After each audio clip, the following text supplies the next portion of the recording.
Alan Wake 2 feels like Remedy's magnum opus. Everything that makes their studio special is present here. A unique aesthetic, crossovers, meta-narratives, goofy, large set pieces, mixed media, and details that beg to be analyzed.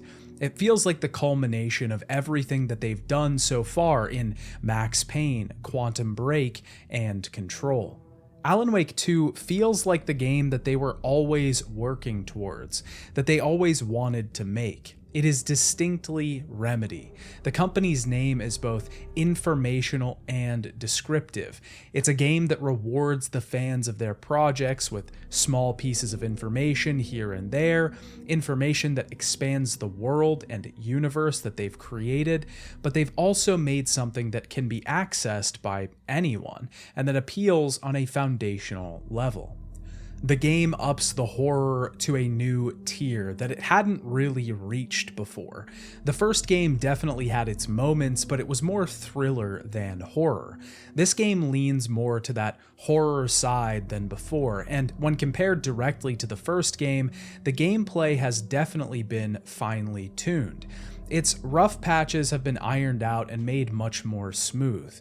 New mechanics like the mind place and the plot board shake things up and turn this mystery adventure into a compelling drama that gives you the illusion that you're piecing together the narrative yourself. On a thematic level, Alan Wake 2 has a lot to say about art, collaboration, stories, and darkness. Because it's a Remedy tale, it might not seem directly comprehensible on first playthrough, but Alan Wake 2 is probably one of my favorite narratives in recent memory. It takes the first game's premise of examining the relationship between the author and its story and runs with it. The aesthetic of this game is absolutely perfect, and in a sea of games that all tend to blur together, Alan Wake 2 knows exactly what it wants to be. It is distinct, there are shots, environments, and set pieces that you will never forget, and this makes it stand out in the current environment of drab, gray, boring games. It's beautiful, it's unique, it has an identity. So that's what I'm going to be talking about today. I'll be going over gameplay, mechanics, story, and everything in between. Since the Remedy games are all a part of the same universe, I did make a video on all the previous games that you can check out to get up to speed. It's not 100% necessary for watching this video, but I would recommend it just so that you have proper context. I will try to provide the relevant details at specific points throughout this video for the people that haven't watched my Remedy piece. This probably goes without saying, but spoilers for any game that Remedy has ever developed. It's me, your favorite son, and today I'd like to talk about Alan Wake 2.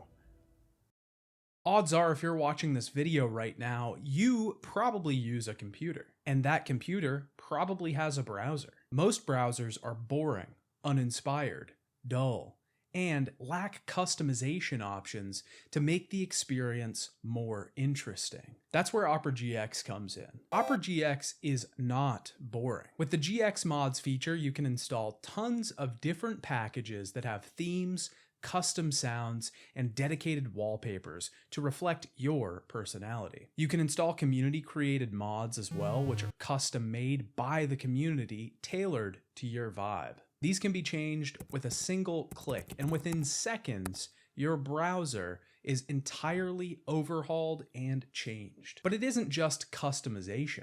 Opera GX is a browser that doesn't hog the other resources from your machine. Gaming on a lower-end PC, Opera GX won't take unnecessary resources from your gaming session. Like to keep 53 tabs open all at the same time that you'll never return to, like me?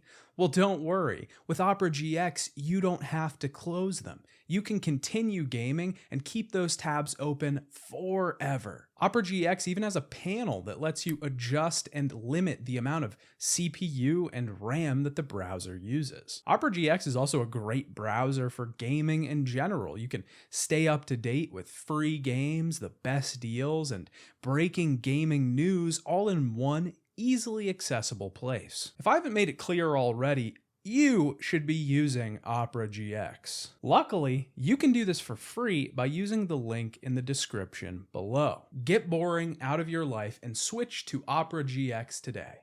Now back to the video. After the release of Alan Wake in 2010, Remedy had seen success with a new IP. Obviously, a sequel was going to be in the works. The team had originally developed Alan Wake with a sequel in mind, partially because of their experiences on the Max Payne series. They never expected Max Payne to do well enough to get a sequel, so when it came time to writing that game, they faced a lot of problems. Alan Wake, on the other hand, was meant to be part of a larger story from the get-go. So as soon as Alan Wake had shipped, the team had begun planning out the sequel and working on a prototype. This prototype was never fully realized. It was meant as a mood piece to show to publishers and investors.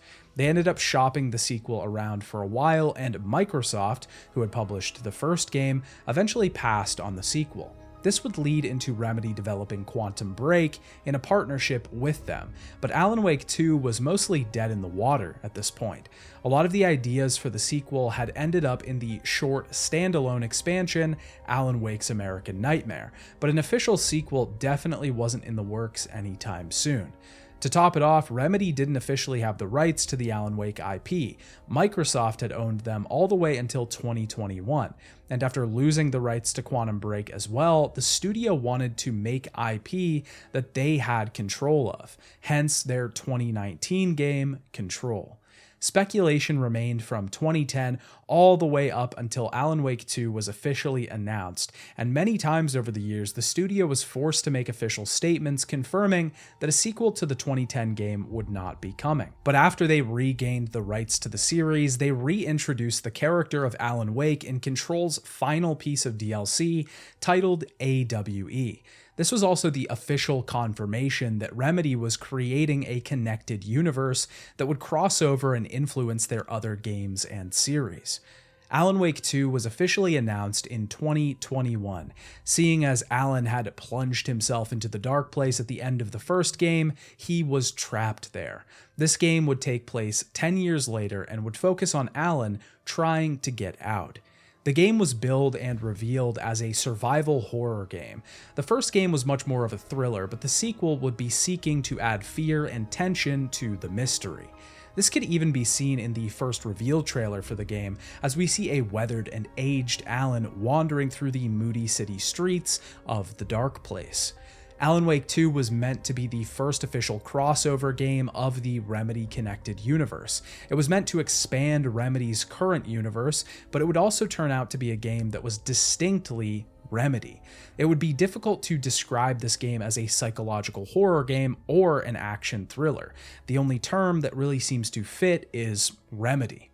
We'll see these hallmarks show their faces throughout the game, but first, Alan Wake 2 was officially released for the PlayStation 5, Windows, and Xbox Series systems on October 27th, 2023.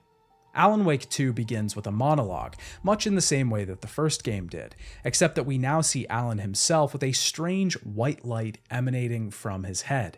He briefly comments on the futility of answers in a story, that sometimes searching for and finding the answers you want can be worse than the curiosity in the first place. Sam Lake has commented on this dynamic in the past, his strange relationship with answers in the media he creates. Remedy games in general are known for having open ends, and not exactly always providing definitive endings or answers in their stories. In an interview with Gene Park of the Washington Post, Lake says, "We should never end up in a situation where everything is wrapped up and there are definite one true answers.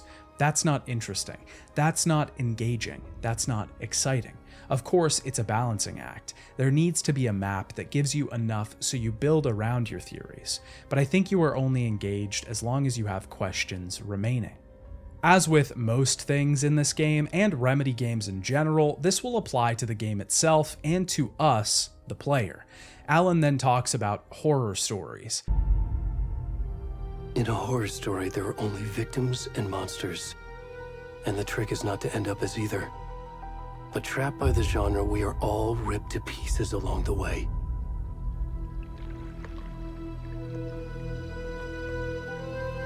This is not the story I hoped it would be. This is not the ending I wanted. This story will eat us alive. This story is a monster. This brief speech sets up our story and many of the themes that it will attempt to weave through its narrative. The constraints of genre or stories in general, the story as a monster, and changing perspectives. The last theme is illustrated quite clearly as the camera pulls out and we see that the deer's head is actually mirrored in the water. We quickly see a grotesque scene in the water as a naked man wanders out of the lake and we take control of him. Quite bold to not only introduce a second protagonist in Alan Wake, but also a third in that of a fat nude man. We wander through the forests and this mystery person is eventually captured, stabbed, and brutally murdered in front of our eyes. This opening scene is a drastic contrast to the first game in this series. If you aren't familiar with the original Alan Wake, as I said before, the game is much more of a psychological thriller. And not only that, but the tone is a bit more cartoony in general. This doesn't mean that the game is serious, that it doesn't take itself seriously, but it feels a lot more like an adventure with some scares in between. Alan Wake 2 dispels the previous game's tone in its first scene by going quite over the top. It's brutal, fast, violent, erratic, everything that the game before wasn't. As these strange deer-masked men are stabbing this mystery gentleman, a precedent is set. This won't be like before. We hear a few things during this scene that serve as clues to our future narrative as well. The cult of the word, Hemingway, the cult of the tree. What are these things? It will be our job to find out. The ritual murder is eventually interrupted by some onlookers, and as this scene descends into chaos, the game pans out to the mountains of the Pacific Northwest, and we get our title card. Remedy has taken those punchy, screen-filling chapter cards from Control and only made them more intrusive, more grand. After this, we hear a phone call from our new protagonist, Saga Anderson. She's talking to her daughter, Logan, apologizing for being absent, but work calls. Her daughter is understanding, and Saga keeps the gory details from her. We see that Saga is in the car with her partner, Alex Casey, who we'll get to in a bit. They talk about the case. Another body has turned up before the agents could even arrive in Bright Falls. The two arrive in Cauldron Lake, ready to investigate the newest murder, but when they arrive, they don't see the deputy that was supposed to take them to the site of the killing. This begins our first chapter of the game, Return 1, Invitation. The game is split up into two parts, Return and Initiation. Return are Saga's chapters, and Initiation are Alan's chapters. We'll be introduced to both sides as the game opens up, but we'll talk about that in a bit. We find Deputy Mulligan nearby, and we find out that his partner, Thornton, is down below at the murder site. We find out that the victim's heart is missing, and two witnesses notice the crime, but they're back in Bright Falls. Unfortunately, our way to the crime scene is quite the windy path, as a lot of the area has been fenced off and obstructed. As we're heading down the hill to the general store where the murder site was, we find little details here and there. A newspaper that details some mysterious local events, interesting Alex Casey lunchboxes, and even some supplies. Once we reach the bottom of the hill, Detective Thornton takes us to the site of the murder, and we see our previous, albeit very brief, player character tied up and murdered on the table. We investigate this scene, collecting small details here and there. This is our introduction to the Mind Place game mechanic that will frame all of Saga's story. This is a mechanic that Saga uses to organize case details and information from the crime that she's trying to solve. It's a variation of the Mind Palace technique that some people use to memorize information. This involves envisioning a physical space in your head and generating objects that will trigger memories. As we investigate crime scenes or even just generally explore different areas, we'll find new pieces of info that we can put up on our case board. This information is organized in different case files, as we won't just have one mystery to solve over the course of Saga's story, but many. When we go to the board, we can take the information and place it on the board to eventually close out different mysteries and provide us with some answers or new leads. The case board does a lot of things as a mechanic. First of all, Alan's side of the story doesn't have this mechanic. It is unique to Saga. He has his own distinct mechanic, but Saga's is the caseboard. This mechanic makes her side of the story feel unique. It fits her tone and theme. She's a detective with the FBI, so it only makes sense that she would have some sort of mental system to categorize information. And this is displayed to the player in a graphical way, a physical manifestation of thoughts. It makes Saga's character and story feel separate from Alan's, giving her a distinct and unique setting, mechanic, and tone creates a character that is all their own. The caseboard also allows the player to follow along with the story at the same time.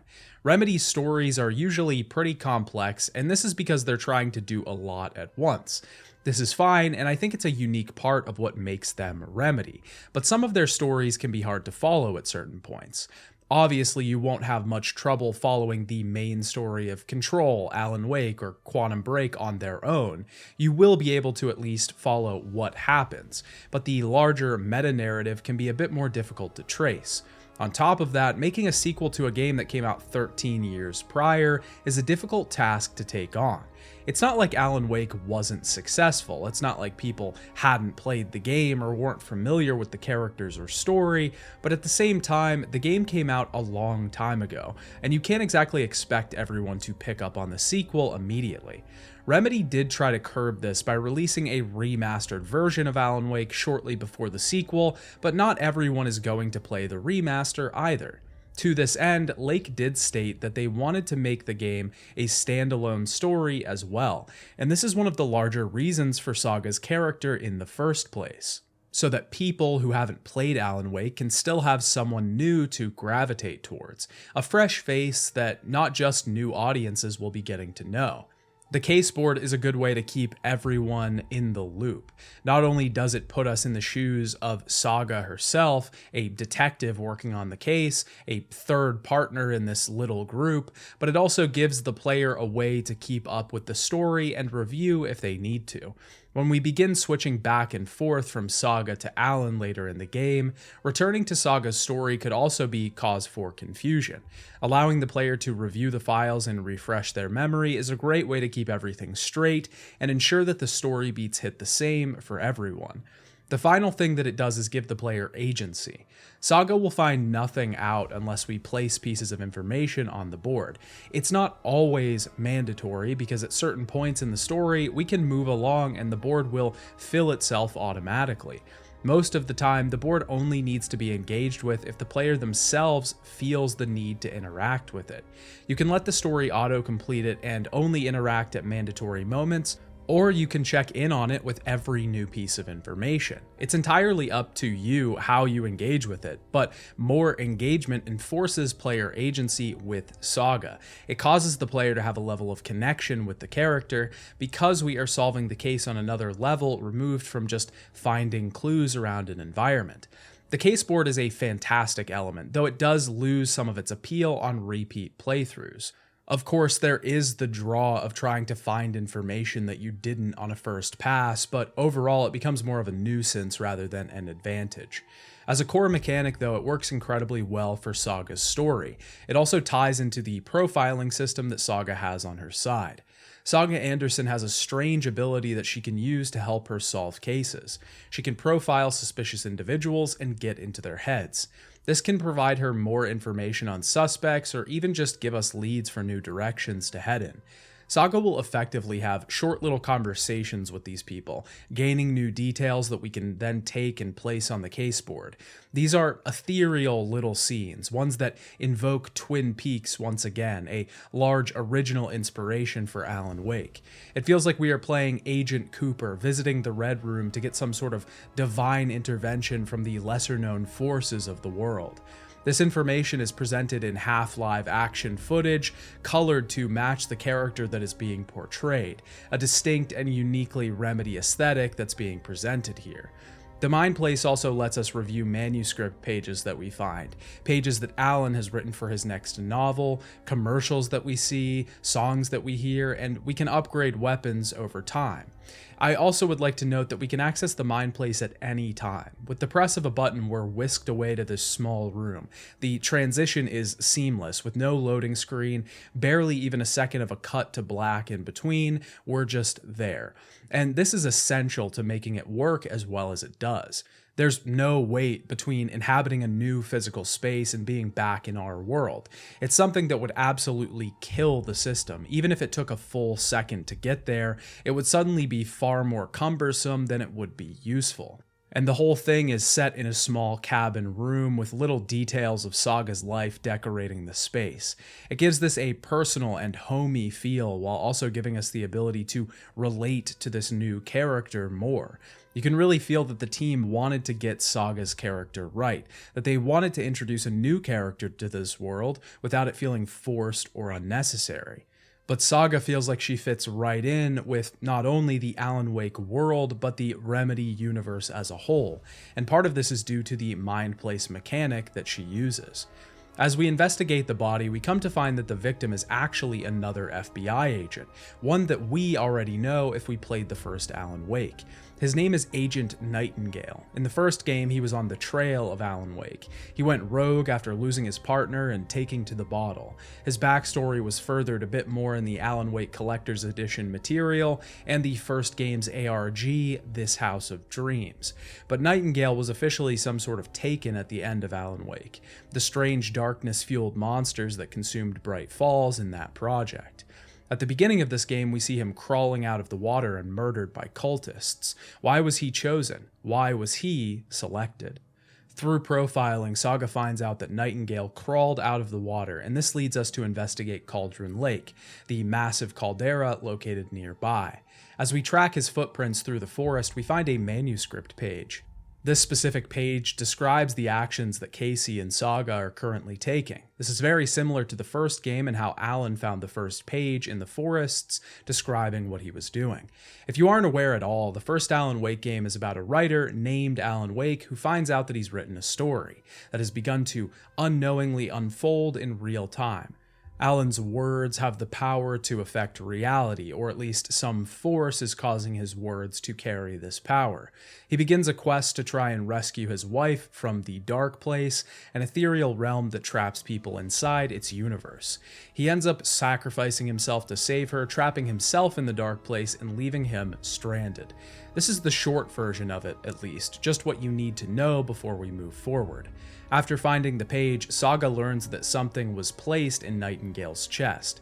We need to head back to Bright Falls and talk with Sheriff Breaker so that an official autopsy can be done on the body. The two agents converse about their theories as they head back up the forest hills. A tripod was located near the crime scene, possibly to record a snuff movie, and it seems like the heart of the victim was removed with the express purpose of putting something else in its place, something for the agents to find. Casey also remarks on Saga's skills, which he refers to as hunches that she gets. We'll learn more about the hunches and their true nature as the story goes on, but for now, they're just that. Hunches. When we arrive in Bright Falls, we're introduced to the town once again. It looks quite a lot like it did 10 years ago, just with a bit more detail and a massive facelift. Bright Falls is a direct contrast to the dark and foreboding forests that we just left. The sun is shining through the clouds on the horizon. People, real people, are out in the streets. There's a hopefulness to this area, a sense of reality, maybe even a bit of normalcy. There's all sorts of little details and collectibles that we can find around this area. In fact, in most areas of the game, we can find a ton of collectibles. The main collectible that we can explore to find is Alex Casey lunchboxes. In this world, our agent Alex Casey just so happens to share the same name as the famed crime novels written by Alan Wake. This is a fact that he detests, as he often bears the remarks of people who are familiar with these books. These lunchboxes are scattered about the towns and forests of Bright Falls, and they hold small messages of hope and encouragement, in particular to the hero of this story, us. They also hold some torn manuscript pages which we can use to upgrade our weapons. We can find cult stashes as well in the woods. These are a bit more involved as they usually require us to find a key or solve a puzzle to unlock them. They usually hold a treasure trove of weapons and ammo, making them integral to preparation when battling the forces of evil. We haven't reached the point in the game where we're introduced to combat just yet, so let's continue with the story. In Bright Falls, we arrive at the local Oh Dear Diner to find Sheriff Breaker outside. Sheriff Breaker is played by Shawn Ashmore, the same actor that played Jack Joyce in Quantum Break. He speaks with Casey outside the diner as we're tasked with heading inside and questioning the two witnesses who saw the crime. The people that saw the crime are Tammy, a true crime author, and Ed, a playwright. The Bookers were taking a trip to Bright Falls actually to study the disappearance of Alan Wake for one of Tammy's projects. Ed recalls how Nightingale emerged from the lake, and they heard shooting and found the cult tearing into Nightingale's body with knives. They thought the people were a part of some cult, but it's clear that they're hiding something. Saga profiles the couple to learn that Tammy is hiding a necklace that she found with the cult's symbol on it, and that the two broke into the area to get evidence for Tammy's book. Tammy quickly gives up the necklace when prompted. It bears a symbol of two triangles intertwined, a recurring image that we'll see a lot throughout the game. Soon after this, Saga meets Rose, the diner waitress that Alan ran into during the first game, his adoring fan. She seems to know Saga already and says something about her daughter having drowned and passed away. We'd never see you back here after that awful, awful thing happened to your baby girl. How are you? I'm sorry. Who are you? Saga clearly does not know this woman, and Rose is claiming that she must be repressing her trauma. Saga brushes this off and assumes that Rose is thinking of someone else. Rose wasn't exactly the most sane character from the first game, but something odd is clearly going on here. As we head outside, we can venture to the sheriff's station to take a look at the body in the morgue. We can explore the station here a bit and find the first of some interesting low-budget local commercials from the Koskela brothers. The sheriff's station has changed quite a bit in 10 years. The previous sheriff's office is now a staircase that heads down into the morgue that is shared with the funeral home next door, and a few storage rooms. Though the station has expanded, they're on a light budget, and the coroner is out of town, so Breaker himself will be the official examiner here. As we finally get a chance to look at Nightingale's body, we can investigate a few things. A massive hole has been carved into his chest where his heart was removed. Defensive wounds from a struggle are on his arms. His body shows signs of water submersion post-death, and strange writing is carved into his skin. When taking a look at his chest, we can find the killers placed a manuscript page inside. This one doesn't seem to be from the past, but something to come. Nightingale was hunting Saga in the morgue, and it clues her into the fact that the monsters are harmed by light. Breaker happens to have a binder full of the same type of pages that he's collected. Shortly after he grabs this, he disappears with the binder. I can't help but think that this binder would have given a ton of Remedy fans exactly what we wanted.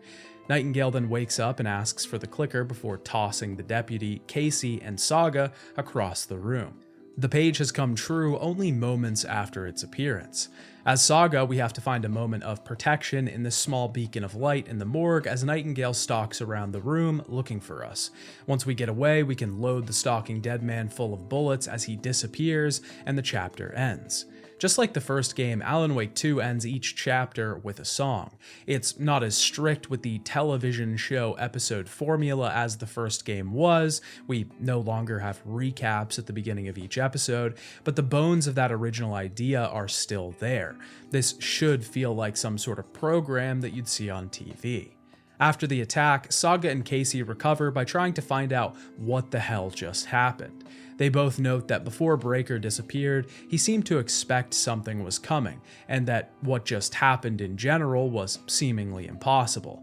The source must have been supernatural, and maybe the cult was the cause.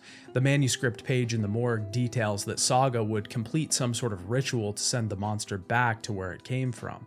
The FBI agents leave the two local deputies to deal with the morgue, and they head back to Cauldron Lake.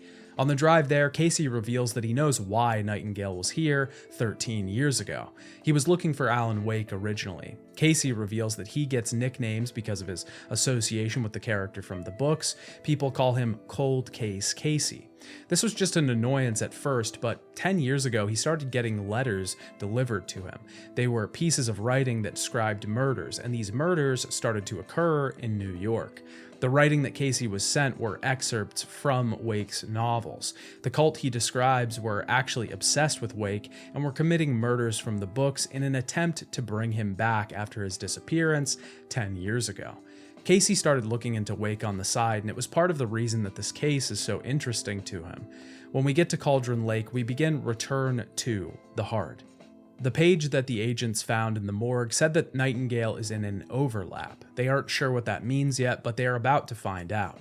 On the way down to the murder site, we find a small little building located just off the path.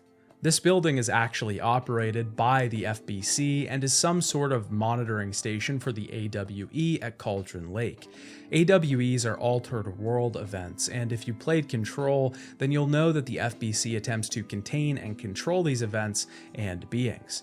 Ilma Koskela is currently here with the FBC agent, giving him access to the area so that he can do some maintenance. Apparently, the building's wires get chewed through by raccoons every once in a while. The Bureau doesn't seem to believe the raccoon story, though. Maybe somebody nearby doesn't want the FBC monitoring them. As we previously learned from their commercials, the Koskela brothers have quite a few businesses in town. Adventure tours, a brand of beer, a coffee-centered theme park, and even a small book club.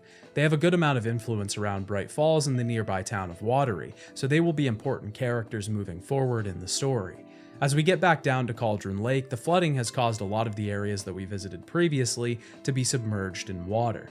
We can find a trail of footprints that Nightingale left, and they lead us to a large tree that contains another manuscript page. Some strange energy is located in the tree though and has to be dispelled. We can do this by boosting our flashlight. This page leads us to the nearby witch's hut, a small shack located off the forest path. The page at the hut details the ritual that Saga needs to complete to access the overlap, the place where Nightingale has retreated to.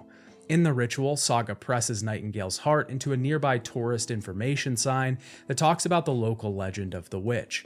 Through profiling, Saga figures out that the heart is back at the general store, and once there, we're attacked by our first enemy. Combat in Alan Wake 2 is pretty similar to the first game. We mostly fight enemies called the Taken that have been consumed by energy from the Dark Place. In the first game, we would have to completely get rid of a sort of shield that all the enemies had. This could be done by aiming our flashlight at the enemy, which would slowly drain it, or by aiming down our sights, which would stun the enemy and more quickly drain the shield from them, but it would cost us our batteries in our flashlight, which would need to recharge. These shields are still present, but we don't have to get rid of them first, we just do more damage if we dispel the energy before shooting at the enemies. But the sequel also removes the ability to drain their shield just by soft aiming at enemies. Once the shields are dispelled, we can shoot at enemies with pistols, shotguns, hunting rifles, a variety of different weapons and ammo that we acquire through the course of the game. We can also use flares and flashbangs to get rid of the darkness as well. I think the only large difference is the removal of soft aiming, which I do think changes combat greatly. The soft aiming in the first Alan Wake game actually gave us an extra part of combat that could be mastered to provide a higher skill ceiling for the game. It gave gameplay another level to interact with if you chose to do so. This game doesn't really have that, and your flashlight boost only lasts so long, and your aim has to be almost dead on perfect to get rid of one shield with one boost. It's a little more strict. It doesn't make the game much harder, it just doesn't really feel like there's as much room to get really good at Alan Wake 2, like there was in the first game. The only new introduction to Alan Wake 2 is really just new enemy types. We will encounter larger enemies that take more shots to fell, wolves that have been consumed by the Dark Place, and enemies that throw projectiles from far away. The combat generally feels much the same and keeps the core of Alan Wake by using the light and darkness as the main game mechanics. The upgrades to weapons do shake things up though, and because you can't unlock them all, it will change the way that you play the game. The first game did have quite a few inanimate objects that are imbued with dark energy and start flinging themselves at Alan. I think this game's removal of them fits the tone of the sequel. It definitely feels a lot more grounded and serious, and I think that element would have broken that tone to a certain extent. Overall, the combat remains pretty good throughout the game's runtime, and the moments where we're allowed to blast huge groups of enemies feel really fun. And on the other side of that, the moments where we have to conserve and prepare feel really intense. It does both sides of combat really well. Alan's combat is slightly different than Saga's, so we'll talk about that in a moment. When Saga gets to the general store, she finds Nightingale's heart in a freezer. We take this heart and then head over to the sign about the local legend, who, from the picture, we can actually deduce is Barbara Jagger from the first game. At this point, the tree from before opens up a pathway and we head inside. This is the first overlap that we encounter in the game. Overlaps are areas of the world that overlap with the dark place. Reality is thin here. The barrier between our world and that world has grown small. As Saga enters this area, the light glows red, and we begin to see images of a New York City street overlap with the world in front of us. It becomes hard to tell what is here and what is there. Saga gets caught in a loop and hears voices speaking about a clicker, and she's eventually thrust into a boss battle with Nightingale. This is easily the most simple of the boss battles in the game. Nightingale is basically just a strong enemy that we fight. He takes a lot of bullets to put down, and his lumbering swings get in the way of our shooting. But once he's defeated, Saga finds herself in a pitch black room. She can see someone talking to her, someone we recognize as Alan Wake. He's trying to pass her a message, but only a few words come through: Cauldron Lake, escape, and danger. As she snaps back to the relatively normal world, she's at the edge of the lake and someone has washed up on the beach. It's Alan Wake. He's clearly disoriented and claims that Scratch has taken his face. The dark presence has changed the story, but Alan is finally out of the dark place. He's escaped, but he is shocked at the realization that it's been 13 years. This ends Return 2 and seems to close off the story from the first Alan Wake.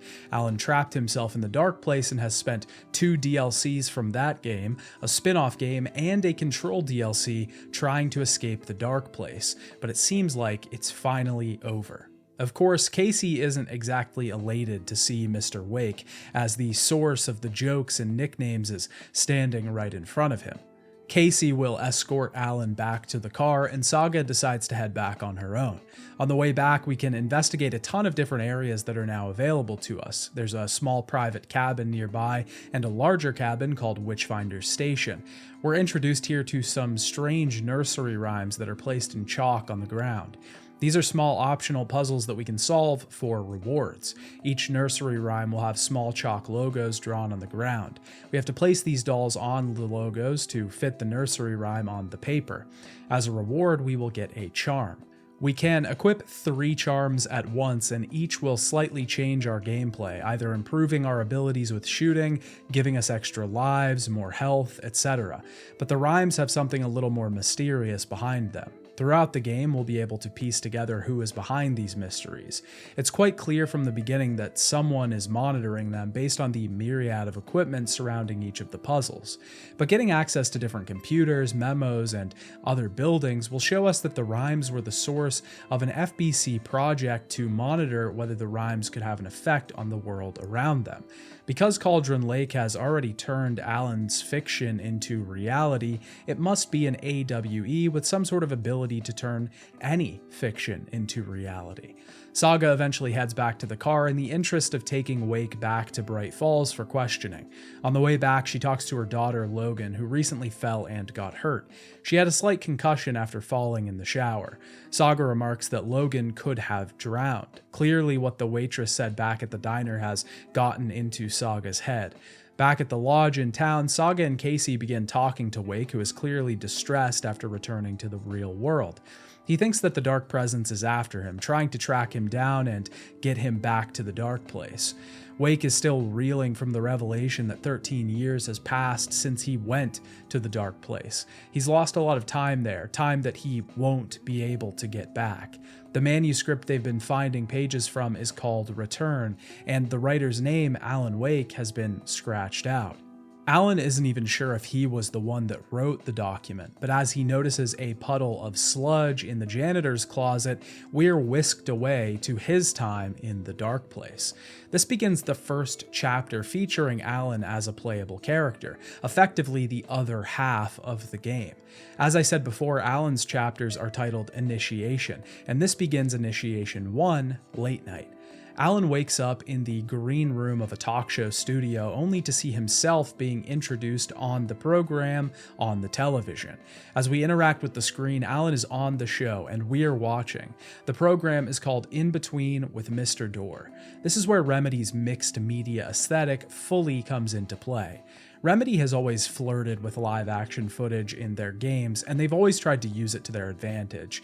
It was blended into certain aspects of Control, it was included in Quantum Break as full acted episodes of a show were included at the end of each episode, but Alan Wake 2 feels like it strikes the perfect balance between CG and live action. Obviously, there are little flares of it like in the profiling section on Saga's side, but Alan's part of the story is where this is really used fully. FMV games started to crop up in the mid-80s using live action footage because it was much cheaper than creating and animating models, but it never feels like Remedy is cheaping out here. It feels like they're going the extra mile to further their aesthetic and also separate Alan's story from Saga's. Alan will have many sections that are fully live action or blended with the game environments, and this makes it feel like the Dark Place has an unsettling and unfamiliar feeling when compared to the real world. Sam Lake has always wanted to cross the mediums of game and film or TV. I love film, music, reading books, and there are thrilling inspirational things happening, but I feel there are bigger leaps happening within games. With Alan Wake especially, I have discovered that I can tap into these other mediums, and they can be seen as elements inside games, not as a separate medium. All of these mediums can combine to create something new and exciting, something more than the sum of its parts. And Alan Wake 2 is where this idea feels entirely realized. Control, Alan Wake, and Quantum Break all felt like short tests for this idea. If Remedy was flirting with melding mediums before, Alan Wake 2 feels like Remedy has finally gotten laid. As Alan is ushered into the show, he realizes that he's here as a part of a publicity tour for a new book he's releasing called Initiation, the sequel to Departure. Departure even has the same ending line as the first game. It's not a lake, it's an ocean. But the thing is, Alan hasn't written a new book. He's adamant about this fact, but Mr. Door plays this off as a joke. Alan must be doing some meta-narrative humor here. Initiation is a book about a writer trying to escape a nightmare that he's trapped in. He's trying to find a manuscript of the novel he's written, but is plagued by his evil doppelganger. This sounds like the story that we're about to get into because it is. Just like the real world, the manuscripts that Alan has written project themselves onto reality. Mr. Door thanks Alan for one of the strangest interviews he's ever given before the lights flicker and the audience, host, and band are all gone. Alan is now trapped in a dim studio. We have to find a way out of the studio, and on the way we can find a book written by Control's Dr. Casper Darling and a short video on Alan writing in his room. As Alan tries to escape the studio, he is attacked by something and transported to his writer's room. The plot board that he has set up contains notes on a new story, the exact things that just happened to him, the talk show, and the studio. Alan determines that he needs to write more. He needs a new manuscript that can affect this reality and get him out of this place. Because of his writing, he is transported out of the room and back into the green room. This time, Sam Lake is being interviewed on television. Sam Lake is the actor that's playing Alex Casey in an upcoming film. Sam Lake is also the creative director of this game and the man that provided his likeness to the original model for Max Payne, who is also the inspiration for Alex Casey. The whole thing loops in on itself like this, especially when it comes to the Dark Place. Sometimes elements of the story are references to the real world. Sometimes they're references to other games. Sometimes they're all of the above and more. Alex is transported back into the studio again and back in another interview. Alan is questioned on his feelings about Sam Lake playing Alex Casey in a movie, and Sam Lake does the Max Payne face. Alan notes how protective he is about his stories and how he wishes he could be more involved with adaptations, but it's clear he's uncomfortable with the idea. The show plays a clip from the new film Murder Case Casey. Casey is tracking down a writer and needs to find a table lamp in the shape of an angel. This sets Alan off and he's back into the studio once again. We go through the loop one more time, but now Alan can make it through the door he was previously attacked at. In the cafeteria, he meets the studio's janitor, Ati. If you're familiar, Ati is from the Control games. Ati is a strange entity that is probably too deep of a subject to get into for this video. Just know that he seems to be some sort of extremely powerful paranatural entity.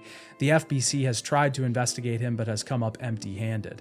He helps Jesse many times in Control and disappears at the end of the game, sending a postcard from Watery, Washington, a place that we'll visit in this game shortly. When Alan meets the janitor, he refers to him as Tom. He tells us to head to the basement to find a tool that will help us. Ja, mutta katsoppa, kun a man, but a man with a tool makes two, Tom. We head down into a basement and find the lamp that the trailer was talking about. This lamp is one of Alan's main mechanics of exploration and gameplay.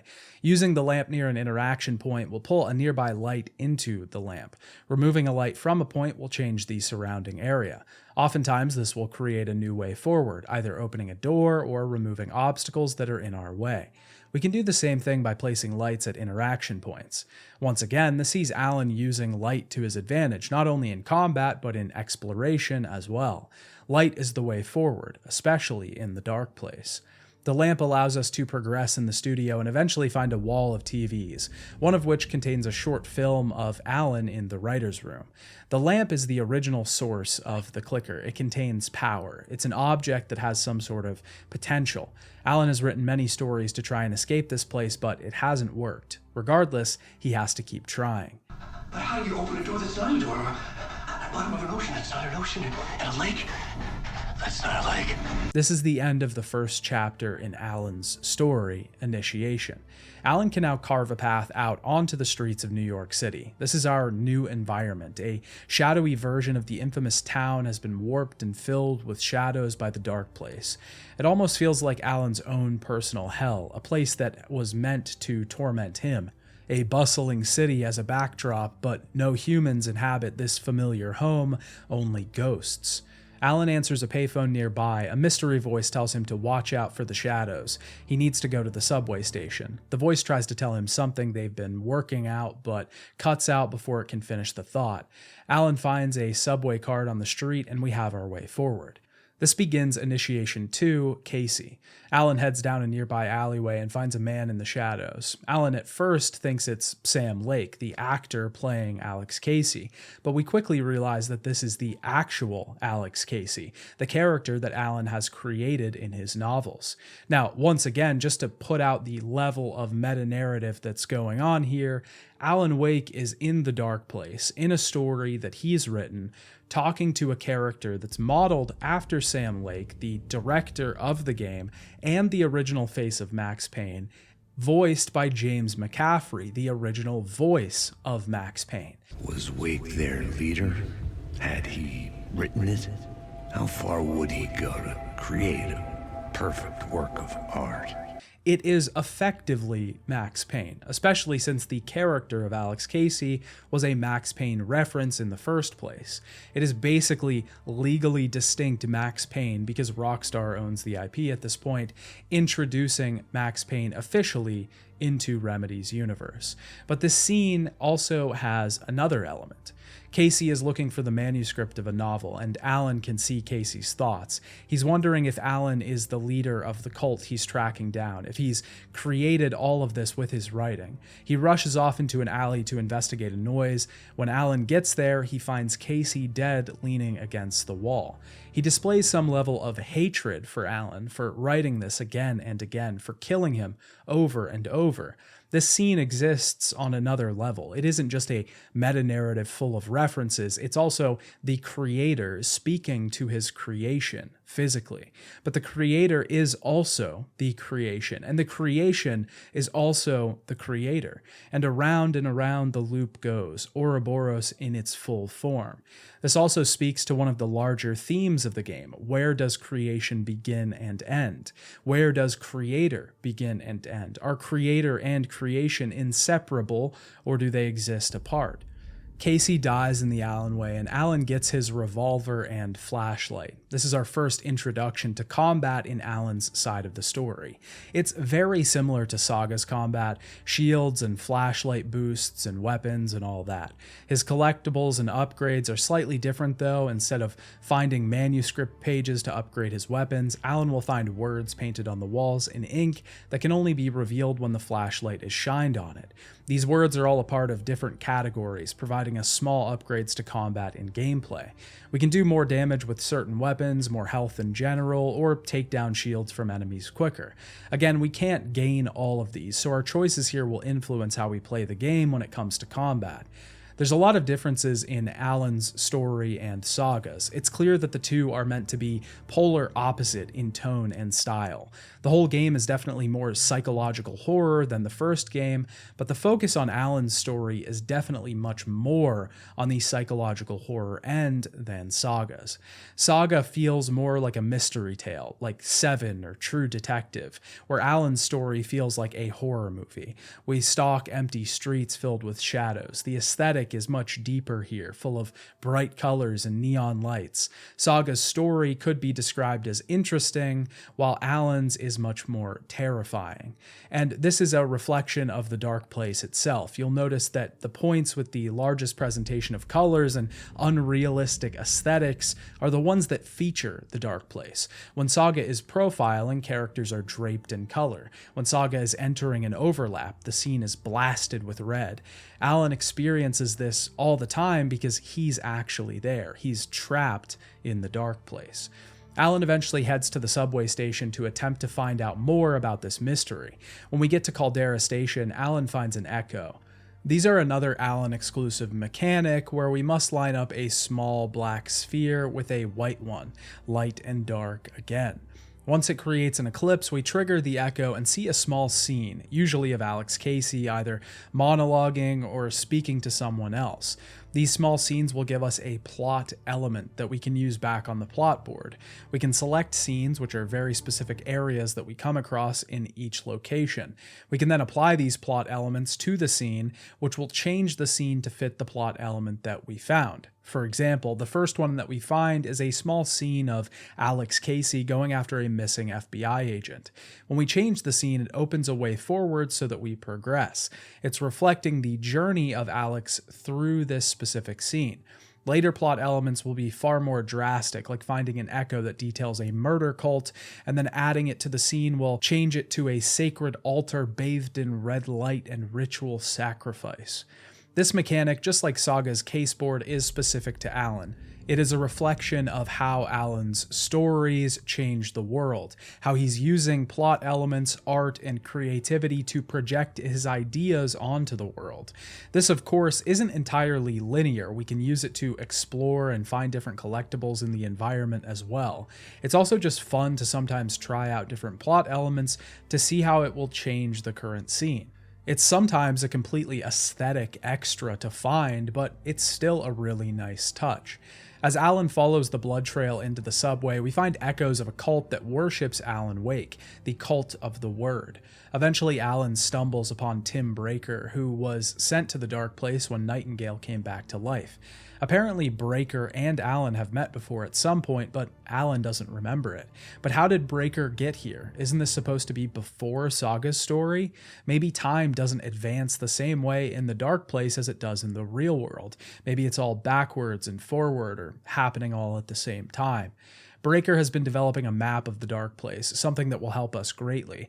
But more interestingly, he's been developing a board of questions, notes, facts, and information. His board seems to be focused on Warlin Door for now.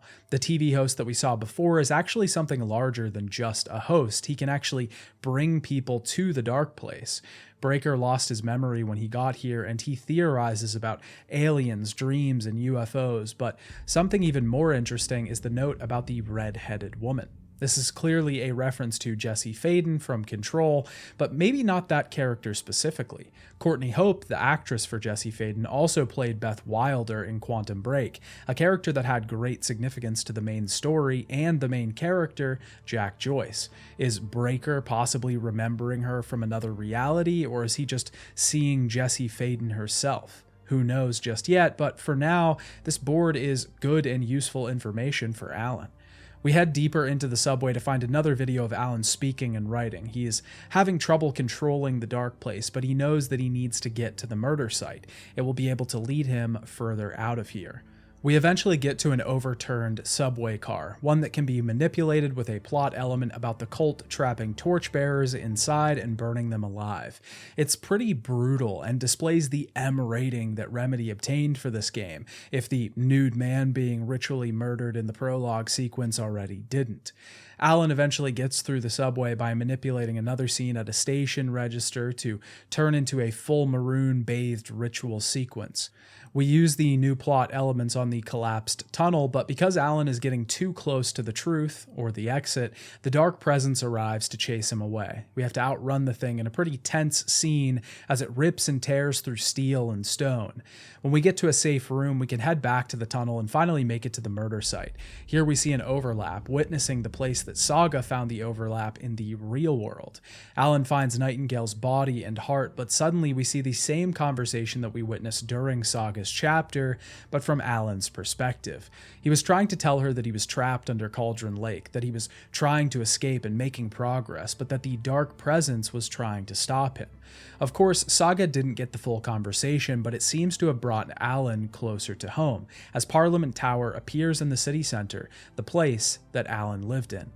This ends Initiation 2, Casey, and Alan heads back to the surface to try and get home. He gets another payphone call. The voice on the other end seems to want to help him out of the dark place, and finding the overlap has supposedly gotten him closer to leaving this hell. He wants Alan to check out Parliament Tower, to possibly check on Alice. He also warns Alan to be careful because the Dark Presence could still manifest as Alan's double. The Dark Presence did this in the original game and in American Nightmare, manifesting as someone called Mr. Scratch that looks just like Alan. Alan can now head up to Parliament Tower, where he takes the elevator to his old apartment in New York City. The house has some of Alice's photos and a locked room with a spiral, but the main thing that we can find is an SD card that has a video from one of Alice's art exhibitions. She talks about how she met Alan and how Alan's creative work made money and hers didn't.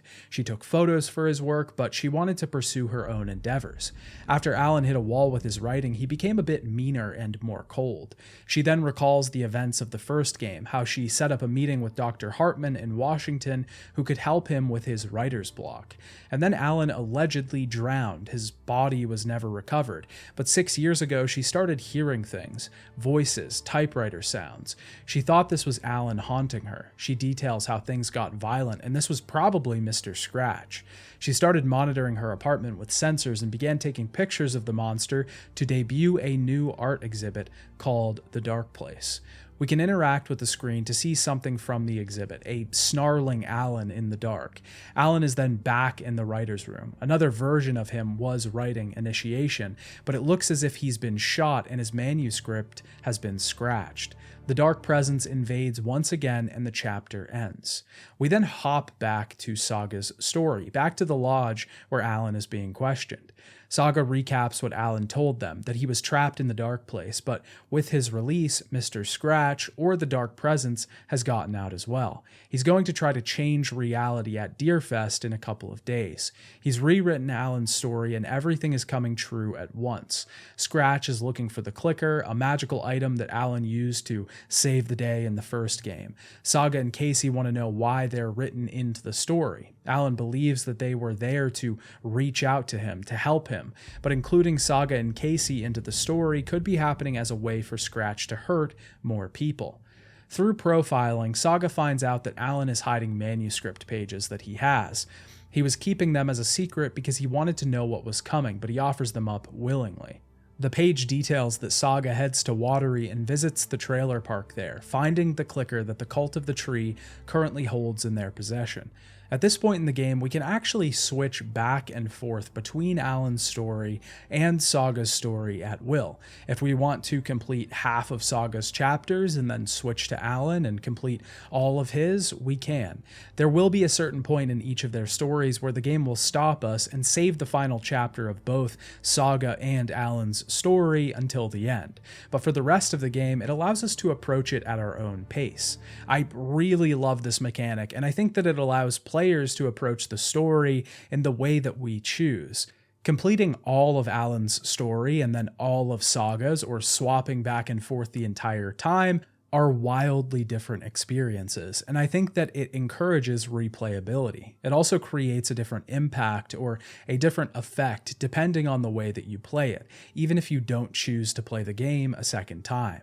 For this video, I will be going through Saga's story up to the point of no return, and then Alan's story before the finale.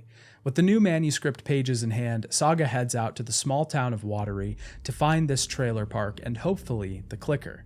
Watery is kind of a quaint little town, but more like a shithole. Most of the buildings are worn down. It's located right on the water, so a lot of the jobs come from the local dock or the tourism endeavors by the Koskela brothers.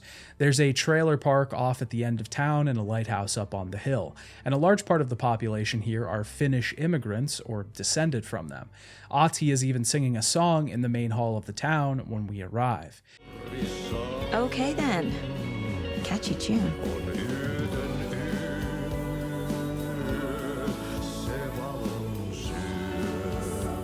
We can't yet access the trailer park because the road that heads there is destroyed right now and being repaired. We can meet the Koskela brothers who give us a path through the woods that will allow us to take the long way around. The Koskelas own the trailer park and the amusement park that we'll have to venture through to get there, and they try to signal some of the employees that we're on the way, but there's no response there. But Saga is a little concerned because the brothers also seem like they know her more than just in passing, and they mention her daughter just like Rose did. Saga decides to play along for now and uses their help to make a path through the forest. We are, of course, attacked by more Taken on our way there as the skies start to darken and the monsters begin to come out. When we get to Coffee World, a coffee-themed amusement park, our goal is once again to make our way through to the other side. This requires solving many puzzles and collecting a ton of different items to get access to another overlap. While exploring the park, though, we can find a pretty humorous story revealing that the Koskela brothers originally had a live moose mascot for the park. They eventually gave the moose coffee and found out that moose should not drink coffee. Before we get to the overlap, we can stop over at the trailer park and find two old men drinking and laughing. This is Tor and Odin, two previous members of the band The Old Gods of Asgard, who were present in the first Alan Wake game. The Old Gods of Asgard are an in-world band that is actually performing songs written by the Poets of the Fall. They were also in the Dark Place as the show band for the Mr. Door talk show. They also seem to know Saga, and they tell her not to believe the lies that she's being told. Seemingly, they aren't affected by the horror story around them. Odin is Saga's great uncle, and Tor is Saga's grandfather. Saga seems to brush them off like everyone else. They must just be drunk. But they say they've been looking after her trailer since she left. They say some more strange things if prompted, like the fact that Saga has some strange power. They tell Saga to visit them at the Valhalla nursing home, and Saga enters the trailer that is supposedly hers. Inside the home, she finds all sorts of documents with her name on them, bills and statements from years ago, even a letter saying that she left the FBI. It seems that the horror story has truly changed reality, and when she enters her daughter's room, she finds something shocking. What Rose said was correct. Logan really drowned in this world. She tries to call Logan but gets no answer. She suspects that Alan may have written her daughter into the story, or that Scratch may have taken her out of reality as a way to get at her. Saga then sees Detective Mulligan, now with a deer mask and turned into a Taken. We need to head to the Kalevala Knights Motorcycle Club just outside of Coffee World. Here we find out the truth behind the cult. They were organized here. This was their sort of headquarters where they made plans and gave out notices. It seems that the Koskela brothers are actually the leaders of the cult, organizing everything. We can head downstairs to find a ritual altar where the clicker is sitting, but as Saga goes to grab it, it disappears. We fight the Taken outside and have to complete another ritual to get into the next overlap. Here we must collect various items from around the park and place them into the parade float that is missing those specific items. Once they're all present, Saga can enter the nearby overlap through the well in Coffee World. Here we progress through a loop multiple times somewhere outside in the woods, all while seeing visions of Alan trapped in the dark place. Alan's speech is broken once again. He says things like tricked, trapped, and the hero. But just like before, we can't truly make out what his intentions are with these words. The message is fragmented. It's broken. We have a boss fight with Mulligan and Thornton, the two deputies that were turned into Taken. One of them will stand on top of a ridge and try to snipe at us, while the other will rush attack and use a shotgun. If we kill either of them, they'll just revive themselves. But if we destroy these balls of darkness around the environment before killing them, then they'll be defeated and Saga will once again be able to talk to Alan. This time, he tells Saga that he's been tricked, that Scratch wrote something and he tried to fix the story. Something is the key to escaping, but Saga can't make it out. She doesn't understand because Alan is already out of the dark place. He tells Saga that he wrote her into the story. I wrote to be the story's hero. Save her family. Save us all. Save her family? Saga gets upset because she realizes that Alan wrote her family into the horror story.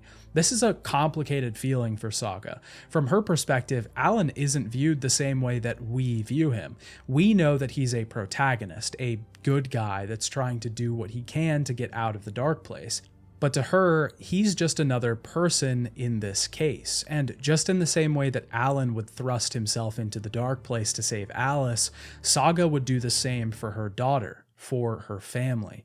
She theorizes that Alan is talking to her from the past, since he's already back in Bright Falls. After escaping the overlap, Saga has the clicker now. It's what she needed to fix all of this. The chapter ends and we can now head back to Bright Falls to find Casey and Wake. As we head back, we can see the Cult of the Tree try to storm the Elderwood Lodge. Casey is grilling Alan at this time, theorizing that he gets some sort of joy out of writing people into his stories. He claims that he saw dreams of what would happen before writing his stories, and at some point he gave up. He clearly wants to fix this and rewrite the story to fix everything that's going on. But before he can even finish the thought, the cult shows up and starts firing off shots. Alan can tell that Scratch is close, and Casey storms outside to deal with the attackers. Alan passes out and wakes up, and we control him as he tries to make his way out of the lodge. He's covered in blood and there's gore all over the walls. Alan tries to find Casey, but Saga shows up to save the day, revealing the Koskela brothers as the one in the masks. Before she can get to Alan, helicopters and agents show up from the FBC. Kieran Estevez has taken over the operation.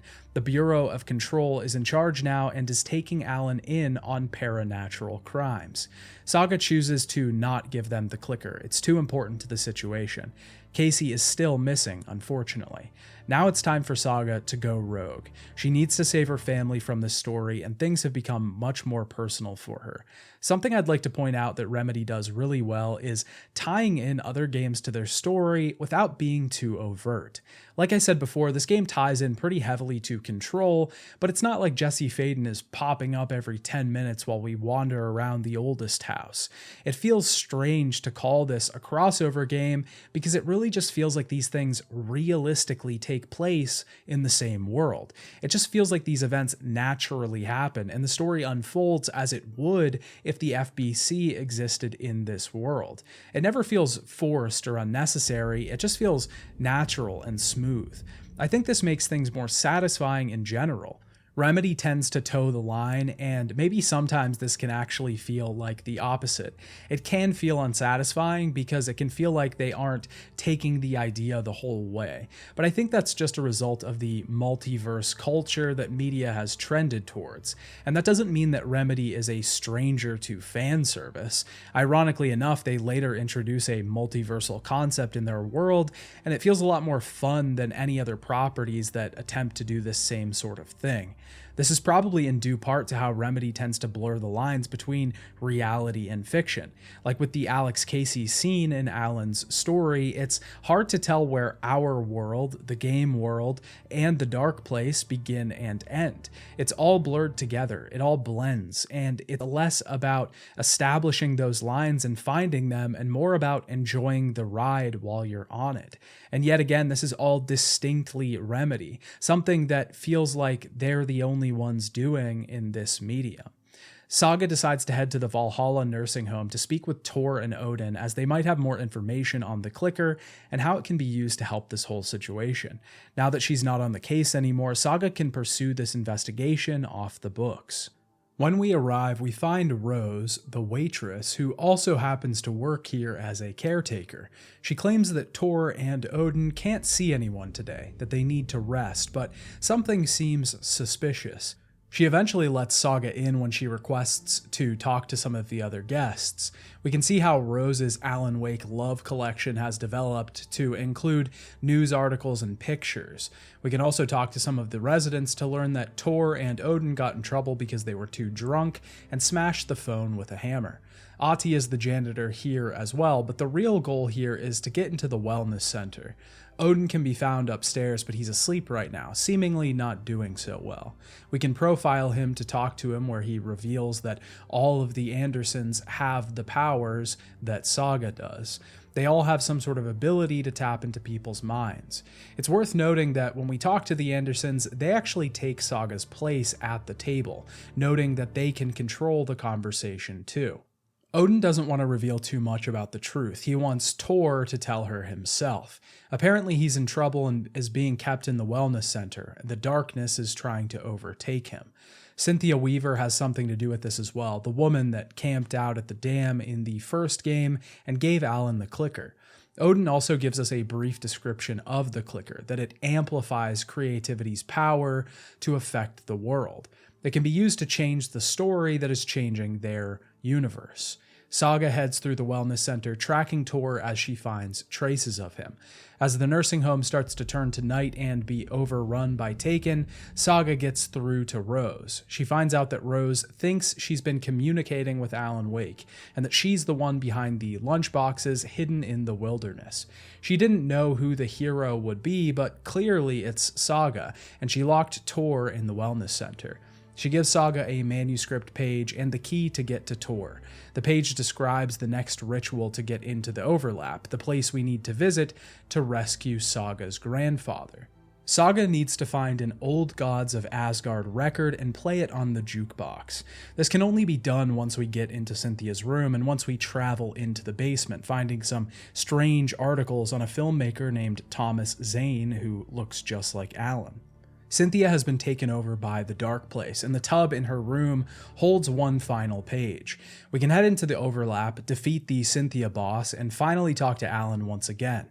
Alan says that he's closer to escaping. He's almost out of the dark place now. He tells her to find the clicker, but she already has it. None of this is making any sense. She asks if Alan wrote Logan into the story and begs him to change it. If this is really the past, then he can change the story and it should affect the now. Logan is in the story. I can get him to change it. I have the clicker. I'll make him change it now. He had no right to do this to Logan. To my family. When we get out of the overlap, Tor has been freed from the dark place, saved from the darkness. Finally, we can get some answers about what's going on. Saga talks to him through her profiling ability so that no one else can hear the contents of their conversation. The biggest revelation here is that the Andersons, including Saga, can see past the story.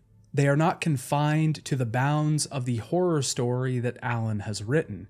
Now, before we move on further in the story, I'd just like to sort of talk about this idea and ruminate on it without later revelations. Certain plot points in the story will change this later, but for now, I really like this idea. I like the idea that Alan had to do something horrible to try and get out of the dark place. It's sort of this concept of the responsibility of a god, because even in tangential plot points, Alan is worshipped as a god.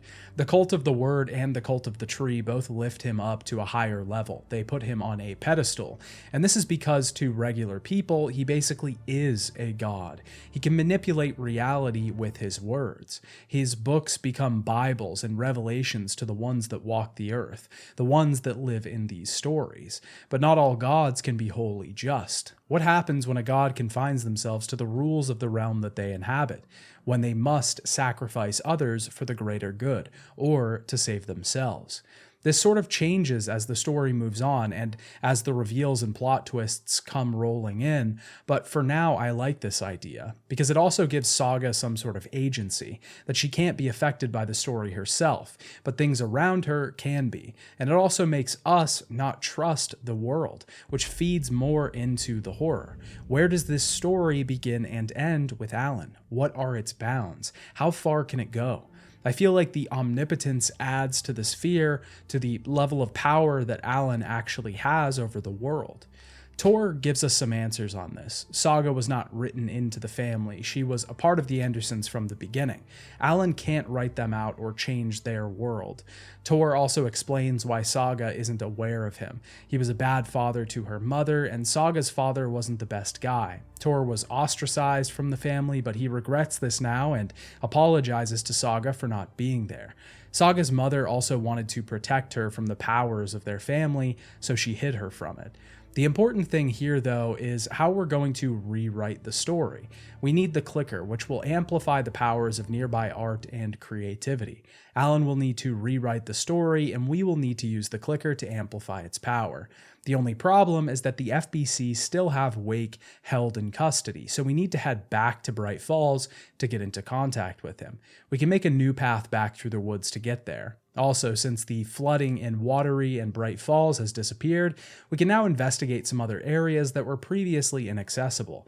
This is just before Saga's point of no return, so we can actually solve some of the outstanding mysteries with the collectibles, like the nursery rhymes. We'll eventually find the FBC people who are behind the rhymes experiment itself. Our actual goal is to get back to the sheriff's station, where we find the place has been attacked and destroyed. Agent Estevez from the FBC is injured and has locked herself in a closet. She originally came here to investigate an alert from the Cauldron Lake monitoring team, but her squad has been attacked. They still have the equipment they need to deal with the shadow that's causing problems here. She found Casey out in the woods after Saga left. He was attacked by one of the Taken, and he's down in the morgue now. Wake is locked up in the cells, but Estevez doesn't want to let him out because she thinks he's dangerous. Luckily, she doesn't have much of a choice because of her injury. We have to get the power back onto the cells so that we can open them. Heading down into the morgue, we find Casey, who's barricaded himself in a corner. Of course, Casey doesn't seem fazed by, well, anything. He keeps his usual hard-boiled demeanor intact. Casey confirms that the cult was after Alan and that the dark presence is real. Alan wasn't lying. Saga tries to fill Casey in on her plan to reverse her daughter's death with the clicker and the story, but Casey doesn't seem to understand. The story has progressed even further, now getting to Casey himself. He thinks that Saga's daughter was dead all along. The story claims she died here. But we can stop it. Wait, Saga.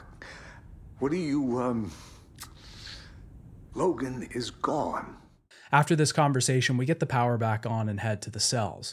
The Koskela brothers are being kept here as well, and they're barking threats at Alan in a scene very reminiscent of James in jail in Twin Peaks.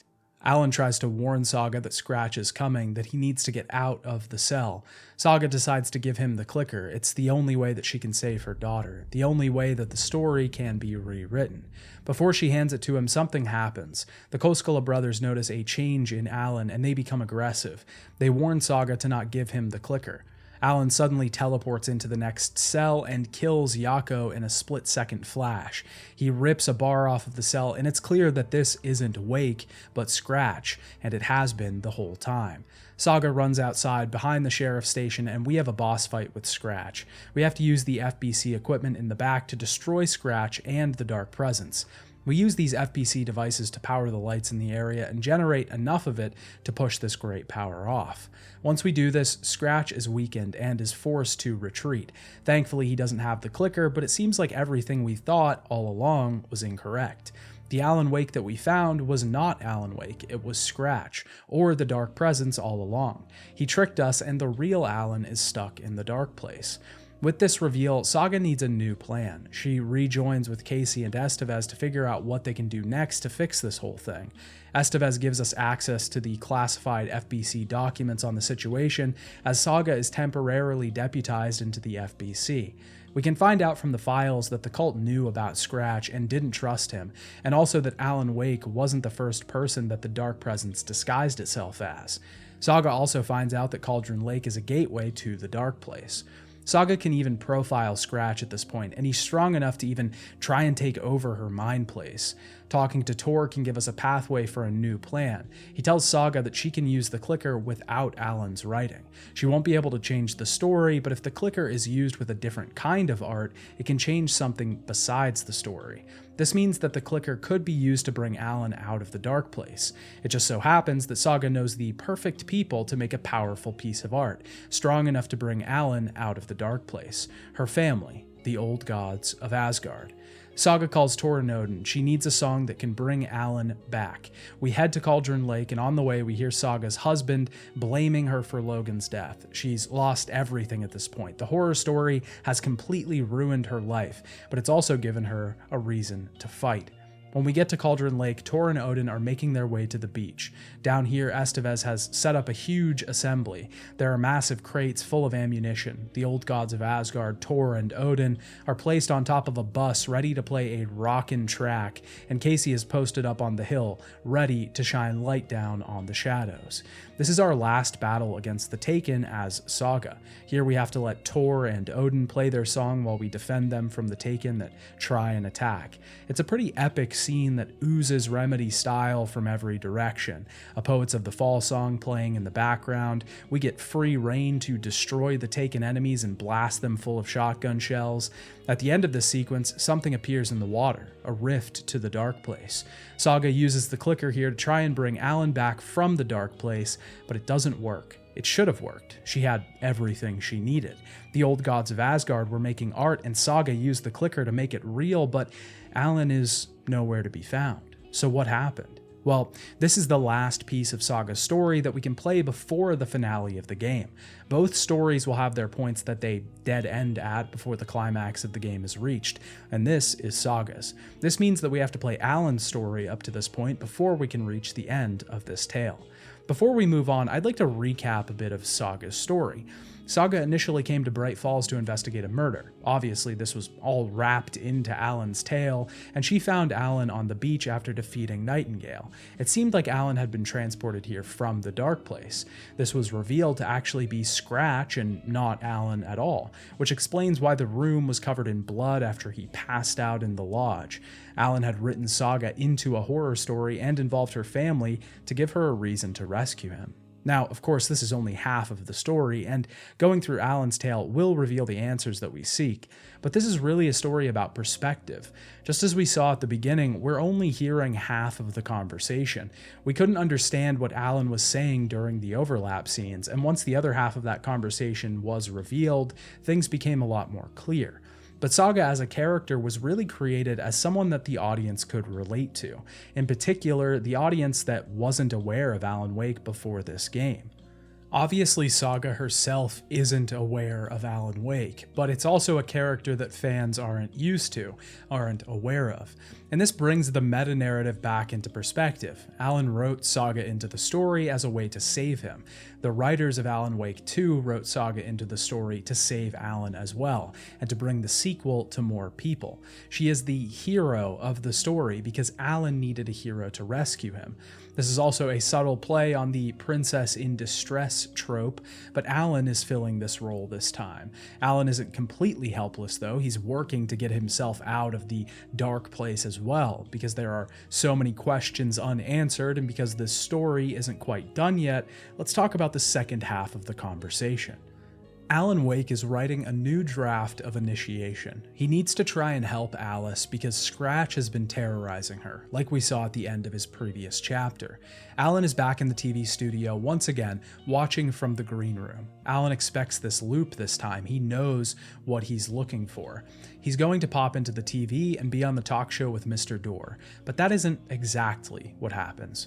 The old gods of Asgard decide to perform their song, Herald of Darkness, but this time it's in musical form, telling the story of Alan Wake. This musical is an interactive sequence that plays out in front of us on moving screens, but that we're also a part of as Alan. This is probably one of the best sequences in the game. Everything here is so well done. The massive screens showing not only Alan, but Mr. Door and the band putting on this musical, but also how the game world blends into those live action sequences as well. It feels like the quintessential representation of Remedy's mixed medium style, not to mention the fact that the song itself is infectiously catchy. The song itself and this musical sequence is effectively a talk show interview between Mr. Door and Alan, played out in musical form, with Mr. Door asking Alan questions about his life and Alan answering back in verse. But the Alan that we're playing is also trapped in this sequence and is trying to find a way out of this hellish nightmare. For him, it isn't some cool musical sequence. He's seeing a version of himself acting out his life on a large screen while he dances around underneath the lights of the TVs, attempting to get away. The sequence eventually crosses back over into the first Alan Wake game, recounting some of its events and even recreating the intro sequence when Alan arrives in Bright Falls. This whole sequence is just nuts and so ambitious for a game that's already trying to do as much as it possibly can. Sam Lake stated that this sequence was almost cut because the team thought it was far too crazy to actually implement. But this sequence shows that when you have those ideas that seem a bit too far-fetched, those are the ones that you should actually pursue the furthest. This is evidenced by the fact that this sequence is probably what Alan Wake 2 is most known for. The Game Awards even had a musical performance by Poets of the Fall, recreating a short version of this sequence. And I know I've said it before, and it won't be the last time that I say it in this video, but this sequence is just so distinctly Remedy. It is a bit corny, it is a bit hokey, and it's very musical theater, but at the end of the day, that is Remedy. That's what they're trying to do. These really unique and strange things that blur the line between ambitious and dorky, and their unique nature is what sets them apart from the rest of the studios on the market today. No one else is trying to do something like this, especially not just for the sake of style or tone. Other studios would need justification on paper that they were going to see massive returns from something like this before putting in the time and effort to make it happen. Remedy only needs to hear that it's too crazy and they're ready to go. This whole sequence ends with a huge dance number on the talk show, and Alan is finally transported back to the empty studio. Ati is here singing the same song that we just heard performed, and we can exit out onto the streets to answer the payphone once again. Our mysterious benefactor is satisfied that Alan has found return. He tells Alan to visit him in the Ocean View Hotel. When we get there, we find that we can't directly enter the front door. We have to take a roundabout path by entering impossible doors and collecting light sources across the rooftops of the city. On his way, Alan meets Alex Casey once again, who's confronted him in an alleyway, and Alan accidentally shoots him. Casey notes that he isn't in the dark place, but is the dark place, and he makes the comparison that the source and the vessel, the writer and its creation, are one and the same. This seems trivial at first, but he notes a chilling detail about this story, that Alan is not far from the things he fights against. We'll get into this more later, but for now, Alan heads towards the Ocean View Hotel. Alan uses the room key he got from the payphone and enters the place, finding a projector playing a film. He then sees himself in the movie wandering into the same room, only to find another man that shares his face. This is Thomas Zane. If you remember the first game, Thomas Zane appeared as the diver who helped Alan along in his journey. He also encountered Cauldron Lake and is now trapped in the Dark Place. In the first game, he was a poet, but it seems now that he's a filmmaker. The diver was just a character that he played in a movie. Zane tells Alan to chill out and drink a bit. Zane recalls how they worked together, drinking and working on their next piece, and Alan utters a line that explains exactly how I feel trying to analyze Remedy games. It's returned, because we returned. But Alan doesn't have time to mess around. He needs to help Alice. Zane tells him that Return is Alan's way out of here. The hotel contains another murder site that might help Alan get to another overlap and find a way out. The TV then turns on and we can briefly see an image of Jesse Faden and Casper Darling from Control. Our goal here, just like Alan's other chapters, is to find the murder site and seek out the correct plot device to use so that we can get closer to the overlap and maybe speak to Saga once again. Through echoes, we find out that Alex Casey was looking into a murder here that occurred during an interactive play that took part across the hotel's building. Working our way across the hotel, things start to become more bloody and more brutal. Alan eventually reveals an echo that unmasks the murder victim. She was the muse of the original writer of the play. The dark presence appears once again and chases Alan throughout the hotel before he finds safety in a beam of light. Once Alan finds the murder site, he sees a woman laying dead in the bathtub with a record laying at the bottom. Since we already played Saga's part of the story, we know that this body is Cynthia Weaver's, and the record is the one that Saga needs to get to her overlap in the real world. Interacting with this, the whole thing disappears, seemingly heading into the real world so that Saga can complete her side of things, and Alan speaks with her once again. He tells her that she's helping him get closer to escaping and tries to tell her to find the clicker. Saga tries to ask if he wrote her daughter into the story, but Alan doesn't hear that part. He just notes that his wife is in danger and that he needs to stop Scratch. A lot of this information from both sides is lost in translation. With this, Parliament Tower appears once again, and Alan can head there to find his apartment slightly changed this time. We can find a very interesting set of emails from Barry Wheeler to Alice. Barry was Alan's friend and manager from the first game, but he never reappeared in the series. He doesn't officially reappear in this game, we just get his statements in these emails. Barry was initially in talks with some producers that wanted to adapt Alan's life story, but promised to protect his legacy. He eventually tells Alice that he joined a cult that is actually referenced in Control called the Blessed Organization. This organization never makes a large appearance in that game, just pops up in some memos and pieces of data. Throughout the apartment, we can find different videos that Alice recorded of herself. They are pieces of the exhibit that she's building. The whole exhibit is dealing with her experiences with Scratch harassing her. The exhibit is also covered in photos of what she believes is Alan, but is actually Scratch. This first video covers her fear and depression after Alan disappeared. The second video covers Alice deciding to turn her depression and feelings into art. The third video talks about her experiences with Scratch and her documenting of him. And the final video feels like it would have come off as schizo rambling to the average person. There's a world hidden behind ours. A dark tide ebbing and flowing against reality. Faces in the shadows.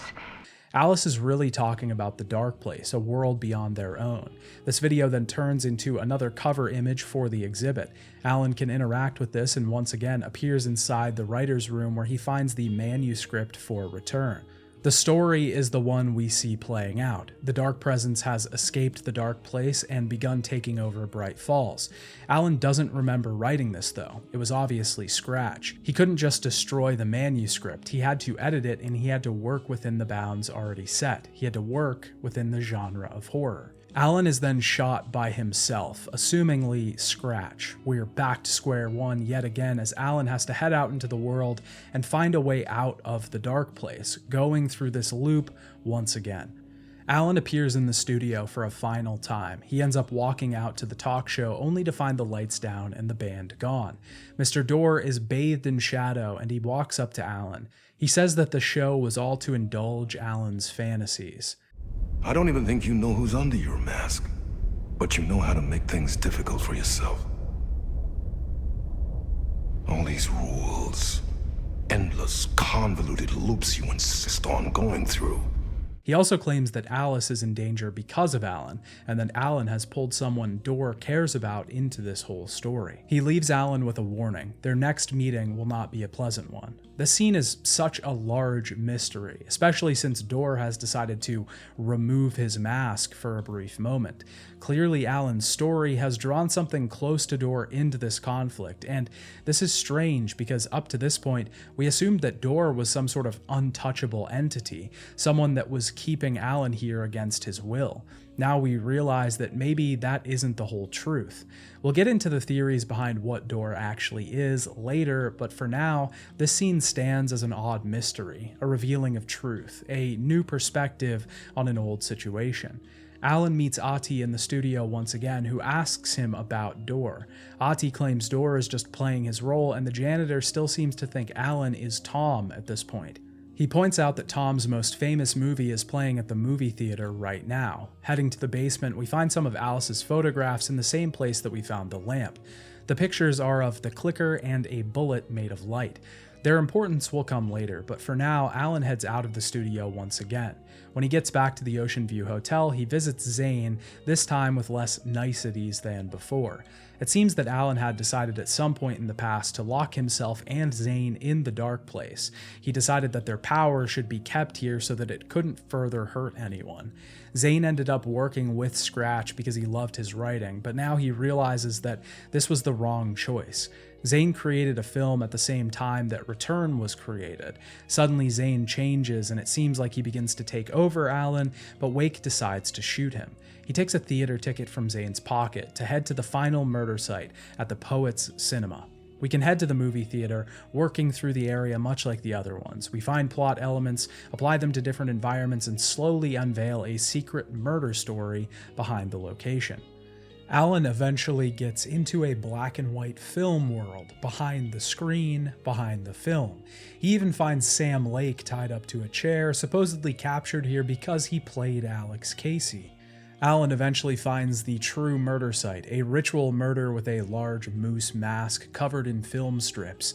This is sent to Saga to help her on her side. He speaks with her once again and tries to tell her that he was tricked, that he tried to edit the manuscript but was stopped before he reached the end. Alan is trying to tell her that he wants to stop Scratch before he escapes, but Saga doesn't understand because on her end of the story, Scratch is already there. Again, Parliament Tower appears and Alan needs to head there once more. Before he gets there, he receives another phone call, but not from Zane or Scratch. It seems to actually be Alan's voice this time. He explains that the dark place operates in loops and that he's calling from a different point in the loop. He tells him to put the photos that we found earlier into a shoebox in the plaza. This is to help everyone. Someone will be able to use them later. Alan does this before heading into the tower one more time. The apartment itself is now empty and there's only a video of Alice here. She's still being visited by Scratch. She's given up on trying to capture Alan. She says that she wants to become a subject rather than an artist. A short message displayed on the screen says that Alice took her own life shortly after recording this video. This is the end of the exhibit. Her final photographs are shown. She did become the art, as she took photos of herself as she leapt from a cliff, seemingly into Cauldron Lake. We see Alan once again, looking distinctly like the angry Scratch that we've seen thus far. Alan is now haunted by the fact that his wife is dead, and while Scratch was torturing her, she thought it was Alan. Alan finds Scratch, destroying the edits that Alan made to the manuscript, and shoots him to stop him. But it wasn't Scratch. It was Alan himself. He had been on the other side of this table in the past. He's been stopping himself this whole time. And he was the one haunting Alice, trying to get her attention. This whole thing has been his fault, the monster in his own story. The dark presence overtakes Alan at this point, and we jump back to Saga's story for the finale of this game. Saga quickly realizes that the clicker did work, but it didn't bring Alan back from the dark place here on the beach right now. It brought him back in this place at a different point in time, when Saga found him before. The person that we found was Alan Wake, but it was also Scratch.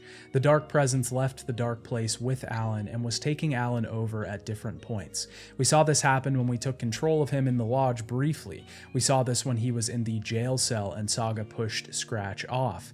The game attempts to subvert our expectations by making the original assumption that the Alan we play in the Dark Place is actually from the past, before we find him on the beach. But then the game subverts that expectation with the reveal that he's Scratch, and then finally subverts it again by drawing another comparison to Alan and Scratch, and revealing that it is both Alan and the Dark Presence combined. Scratch shows up on the beach where we had our confrontation with the Taken. Our final boss battle of the game is actually to lure Scratch into the FBC cell located here and to trap him inside. The surrounding groups will then focus on the lights on the cell, and this should remove the Dark Presence from Alan for good. This fight is pretty similar to the battle that we had with Scratch behind the sheriff's office. We have to mostly avoid him while turning the lights towards the cell. It's a pretty intense fight, mostly because Scratch is so fast and so dangerous. We have to make sure that we get away from him for long enough to get a good amount of time on turning these lights. We can stun Scratch first, but it takes a lot of shots to pull this off. Once we get the lights turned, we can lure Scratch into the cell. The plan ultimately works, and the Dark Presence is expelled from Alan. He's fully back here as his normal self, but the Dark Presence has moved to someone else, to Alex Casey, and it takes the clicker from Saga. I didn't really see this part of the game coming, to be honest. I think it was a really good twist, and it still was pretty heavily foreshadowed previously in the game. Casey is injured in the morgue, and Estevez says that something has happened to him, like he's been marked by the Taken. Shortly after this, we find the FBC documents in the cells that say the Dark Presence has disguised itself as others before. Seemingly, the Dark Presence wasn't disguising itself as anyone, but actually taking these people over.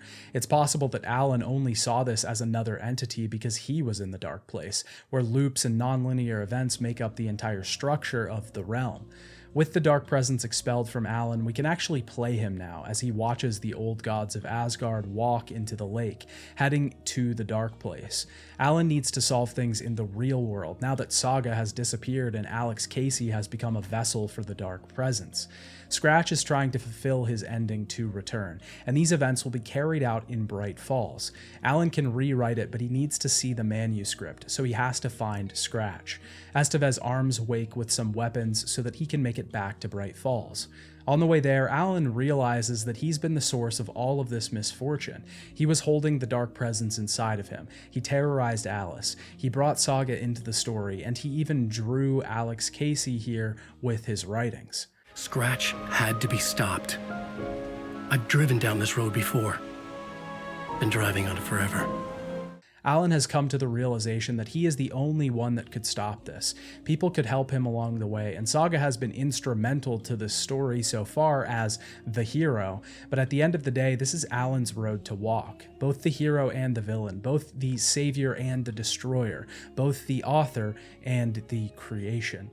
As Alan arrives in Bright Falls, he sees an overlap. He understands that he needs to head back into the Dark Place. He just got out, but that doesn't matter. Getting Alan out has caused more problems than when he was in.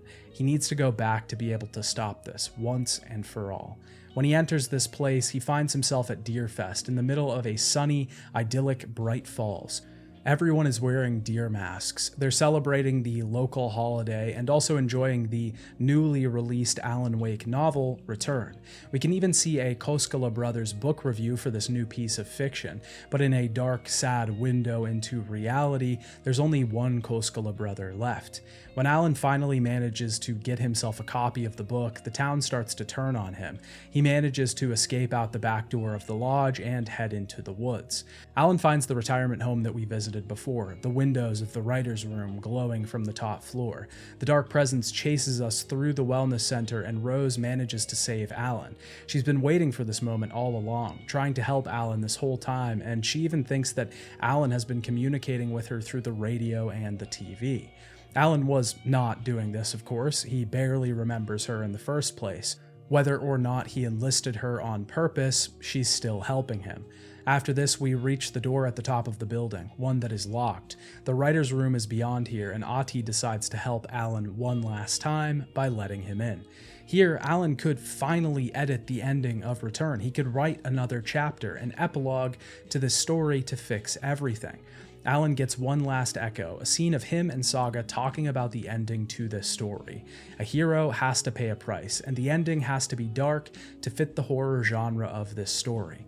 Alan implements the final plot element for this tale, and as he writes, we swap to Saga, who has now been trapped in the dark place. She's not actually in the dark place yet, she's in her mind palace. All of our case notes are gone. The room has changed and none of the personal items are here anymore. It's almost as if everything has been erased. Saga can actually profile herself here, but when she speaks to her own psyche, it's all doubts, fear, telling herself that she's failed and she won't be able to save the day. Just like the rest of the game, we get notes from this profiling and can place them on the caseboard. This is a clear reflection of Saga's mind in this moment. The darkness inside of her is taking over. It's feeding into her doubts and her anxiety around the situation, that she failed her partner, that she failed her daughter, that she failed herself. The game tries to convince her over and over again that all of this is true. It tries to convince us of this over and over again. We can find many details around the room that reinforce these beliefs, memories and experiences that prove that Saga is not the hero, not the knight in shining armor that this story needed. But at the end of the day, doubt and fear is all this is. Eventually, Saga's room goes dark, and using her flashlight, we can find different photos, memos, and things around the room that prove the opposite of what we've been told. That the people around Saga care about her, that she did not fail them, that she tried as hard as she could, and that she can still do something to change this story at the end of the day. Saga has agency, she has control over this story, and just like Alan said at the end of his previous chapter, Saga will have to be his co-writer. He needs her just as much as she needs him. This whole sequence is fantastic and harkens back to games like Nier that delete your saves at certain points in the story. It's definitely not to that level, but it is a microcosm of that feeling.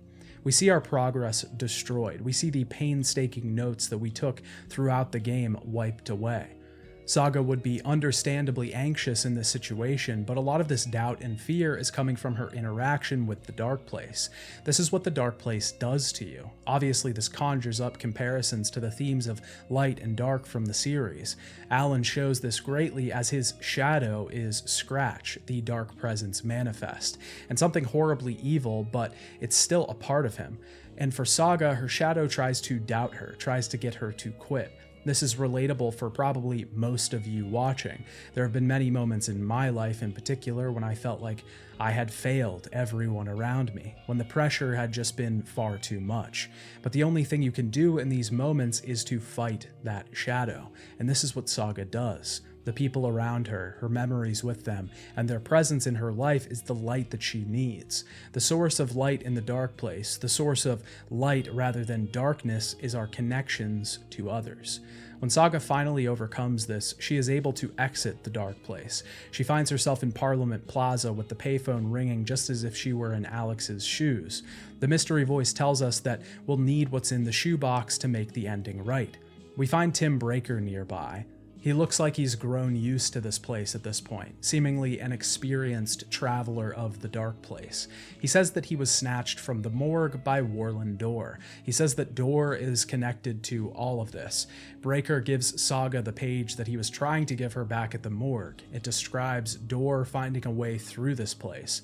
Breaker decides to stick around. He wants to find Dorr so that he can manage to get out of the dark place. Saga manages to find the shoebox nearby at a monument to Alice Wake. The photographs that Alan placed in the shoebox are here, except that they've turned into real objects now, a clicker and a bullet of light. Saga answers the payphone again. Some voice tells Saga that Alan needs her help to finish the story. Saga contacts Alan through the use of her mind place, and we see the conversation that Alan saw in the writer's room. Saga tells Alan that since he involved her, this ending has to be theirs, not just his. They have to work together to solve this, collaborate, not just work alone. They decide that the hero needs to pay a price, a dark ending for a dark story. Saga manages to get to Parliament Plaza and find some sort of overlap. We see Saga in live action, in the writer's room. Alan has finished the ending, but Casey, filled with the dark presence, shows up. Saga uses the clicker and the dark presence exits him, but it enters Alan once again. Saga uses the bullet of light and shoots Alan, and seemingly the dark presence is destroyed for good, but it looks like Alan is too. Casey is saved, and Saga calls her daughter to see if the new ending worked, but the phone only rings. We never see whether she answered. The game then cuts to the credits, and after this we see one final video from Alice. Alice got in touch with the FBC. After she visited them, she started to remember the dark place. She realized the truth, that it wasn't a haunting, but it was Alan reaching out to her. She decided to go back to the dark place. The only way out of your loop is destruction or ascension, light or dark. She had to mislead Alan to pull him out of the dark place, and Alan wakes up in the writer's room with one final line to end this game. It's not a loop. It's a spiral. This is a play on the ending to the original game. It's not a lake, it's an ocean. Alan has realized that this cycle that he's been going through, the torturous existence in the dark place, is not about completing the same events over and over again, trying to change them, but it's really about ascension and destruction. Destroy and move further down the spiral, ascend and move further up. The thematic implications of this ending are pretty clear, but what exactly happens in the story? Just about everything in this game is debatable as to what actually happens. Remedy games in general are great fodder for fan theories and speculation. The ending in particular is very open to interpretation. Personally, I think that Alan remains in the dark place, that the dark presence specifically was cast into him to destroy it, and it is destroyed, or at least it was sent back to the dark place. Saga was also sent back to the real world to balance the scales. She had to go back. Part of this also probably has to do with her parentage. We don't find out too much about Warlin Door throughout the course of the game. We only know that for some reason, he is indulging this looping fantasy of Alan Wake. He is giving him the attention that he wants through interviews and pageantry of media, but Breaker claims that he brings people to the dark place and can send them back. He seems to have some sort of otherworldly control of this place, some sort of mastery over this realm. But as to where Door came from, we don't really have a definitive answer. The leading theory, and the theory that I personally enjoy the most, is that Warlin Door is Saga Anderson's estranged father. There's a lot of evidence toward this, especially the fact that the Anderson brothers made a deal with someone that sounds like Mr. Door in 1988, and it's no coincidence that Tor was involved in Saga's father being driven away from their family. Door also tells Alan that he has involved someone in this story that is close to him. This is clearly his daughter, Saga, and this is why she has the ability to get out of the dark place at the end of the game. So Saga is seemingly part of a powerful family that has the powers of a seer, but is also the daughter of some sort of incredibly powerful entity. And we don't know what Door's origin is. We don't know exactly where he came from. He could have been born as this entity. He could have changed at some point in his life. He could have wandered into the dark place and gained some control over it after mapping the place out. His origin is a mystery, and that partly makes him even more interesting. It seems like Warlin Door was originally supposed to be a reference to Hatch from Quantum Break. They both have similar powers of transportation, names that are references to thresholds, etc. I believe it was supposed to be a similar reference that we'll see later in the Night Springs DLC and Sean Ashmore's character. It was another way to use a character that Remedy had already created but couldn't specifically use because of rights issues. But what is Alan Wake about overall? What themes are present throughout the whole story that make this thing a larger piece rather than just a story about dark places and writers? One of the largest themes in Alan Wake 2 is the theme of light and dark, and obviously this was present in the first game. Shadows, light, darkness, all of this was prevalent before this entry, but this game starts to make those two forces into a yin and yang dynamic rather than just elements in the story. Obviously we have the warriors of light, Saga and Alan, but it isn't that simple. Alan in particular is one of the most complicated characters in the game. Alan has written this whole story as a way to get himself out of the dark place. He should be the hero of the story, but he's also a lot of the reason why this story happens overall. Alan is both the hero and the villain at the same time. He has the dark presence inside of him. Scratch and him are one and the same. It's clear that the dark presence caused Saga's daughter to be written into the story. But where does the dark presence end and where does Alan begin? It's not Alan's decision to take on the dark presence or do the things that it wants to do, so it's not debatable whether Alan or the dark presence did these bad things or not. It's all Alan. This is because the theme of the Dark Presence is the shadow. The Dark Presence is Alan's shadow. It's part of him, and he's still responsible for these things at the end of the day. It's his cross to bear. And this is why, in the end, he decides to take responsibility and head back to the dark place, to face things head on, to defeat his shadow, to purge that part of himself, but also to recognize that part of himself and take it in. We and Alan spend a large part of the story thinking that the Dark Presence is not a part of him, that it is a separate being, that Alan has no part in this thing, that all of these things are happening to him, an external locus of control. When it's revealed that the Dark Presence is a part of Alan, we realize that this is a part of Alan. He is not innocent, but that does not mean that he is not a hero. He's a large part of the solution to this problem in the end, and he never really even asked for any of this. But this whole thing is a larger metaphor for those parts of yourself that you're less inclined to accept, less inclined to see, less inclined to face. And one of the larger themes of Alan Wake 2 that it tries to push is the importance of collaboration.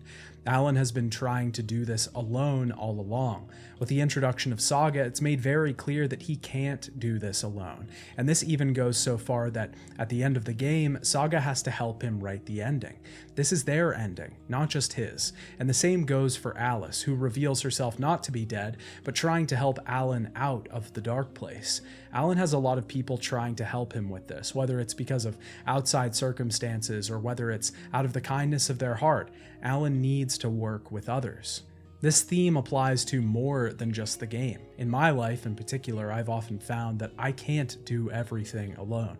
I like to do most things alone, and this isn't because I don't like other people. It's because I feel like asking for help is burdening, or leaning on other people makes me weak. That is inherently a weakness that I have to recognize in myself.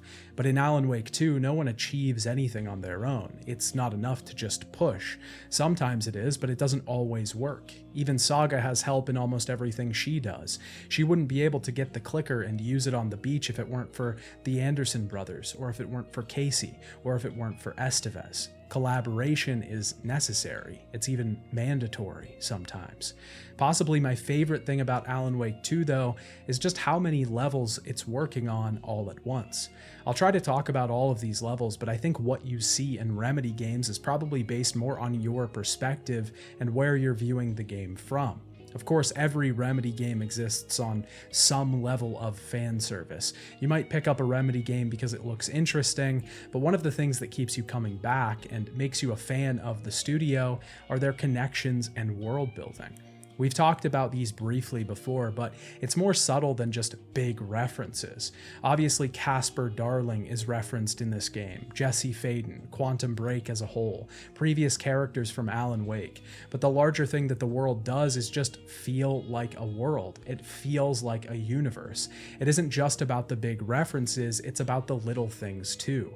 The connections with Barry and a very small cult that is barely referenced in Control is massive.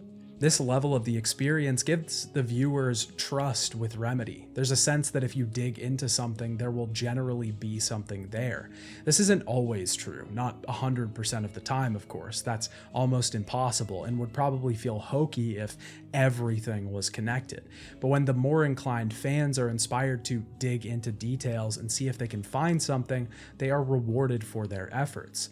Not only does this incentivize and encourage investigation and a different level of engagement, engaging with the story and the games on this level also expands the world and makes it feel lived in. It makes it feel like these things actually exist, but also that the possibilities are endless. It's realism and unrealism at the same time. The other level, which is a bit more obvious, is just that Alan Wake 2 operates on a normal story basis. It's trying to reference its world, it's trying to insert themes, it's trying to feel like it's in a larger universe, but at the same time it does manage to tell a coherent and grounded story without relying on previous properties or games. It's an honest story about overcoming something through the use of others, about trying to understand things that are beyond comprehension. Alan Wake does have this element of cosmic horror about it. We will never have a full understanding of the Dark Place. We will never have definitive answers on Warland Door. We will never know exactly where all of these things originate, but that's sort of the point. It invites speculation, but it also creates a larger sense of horror.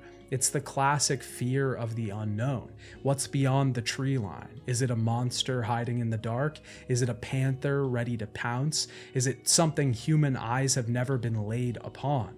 And this is something that Alan Wake excels at. Pushing itself further into the world of horror honestly just feels like home for the series. Remedy's ability to create atmosphere, tension, and a unique aesthetic has always been their strong suit, and this just works so well for horror. The moments in the Dark Place, playing as Alan and wandering through strange environments that we can't understand, watching buildings slowly degrade and descend into horrific scenes of murder, watching the shadows slowly stalk us from the dark. Even the jump scares work, the quick cuts to screaming faces mixed with unintelligible images. Even Saga's sections are a different type of horror, less confusing environments and direct horror, but more stalking through dark forests and dealing with shadows in the night. They do horror very well, and this game stands easily on its own without the references, without the themes, without the other levels of understanding. Obviously, Alan Wake 2 also has the thematic element to explore. What is this game trying to say about its characters? What is it trying to say about the world? This is probably the most interpretive level that Alan Wake 2 is operating on. Who you are, what you've gone through, and what you've experienced is going to determine how you interpret the themes that the game is giving you. Alan Wake 2's aesthetic element is probably what makes it stand out the most among everything else. The way that the game uses color, contrast, framing, live action, dance sequences, music. Alan Wake 2 feels like a game that is using every tool at its disposal. It is incredibly efficient in that nothing is going to waste, and it isn't just that there are colorful shots, it isn't just that there's a large dance sequence that's a big part of the story, it isn't just that Remedy uses live action in their games. It's all of these things together. It's the sum of its parts. It creates something larger in the process. It creates a vision, a unique identity for the studio and the series. It makes Alan Wake 2 stand out in the larger gaming space. This is probably the thing that attracts me to Remedy games as a whole. Their games are unique, and they aren't afraid to try things that are a little weird. They don't mind being presented as the odd game out among the rest, and often this actually works in their favor.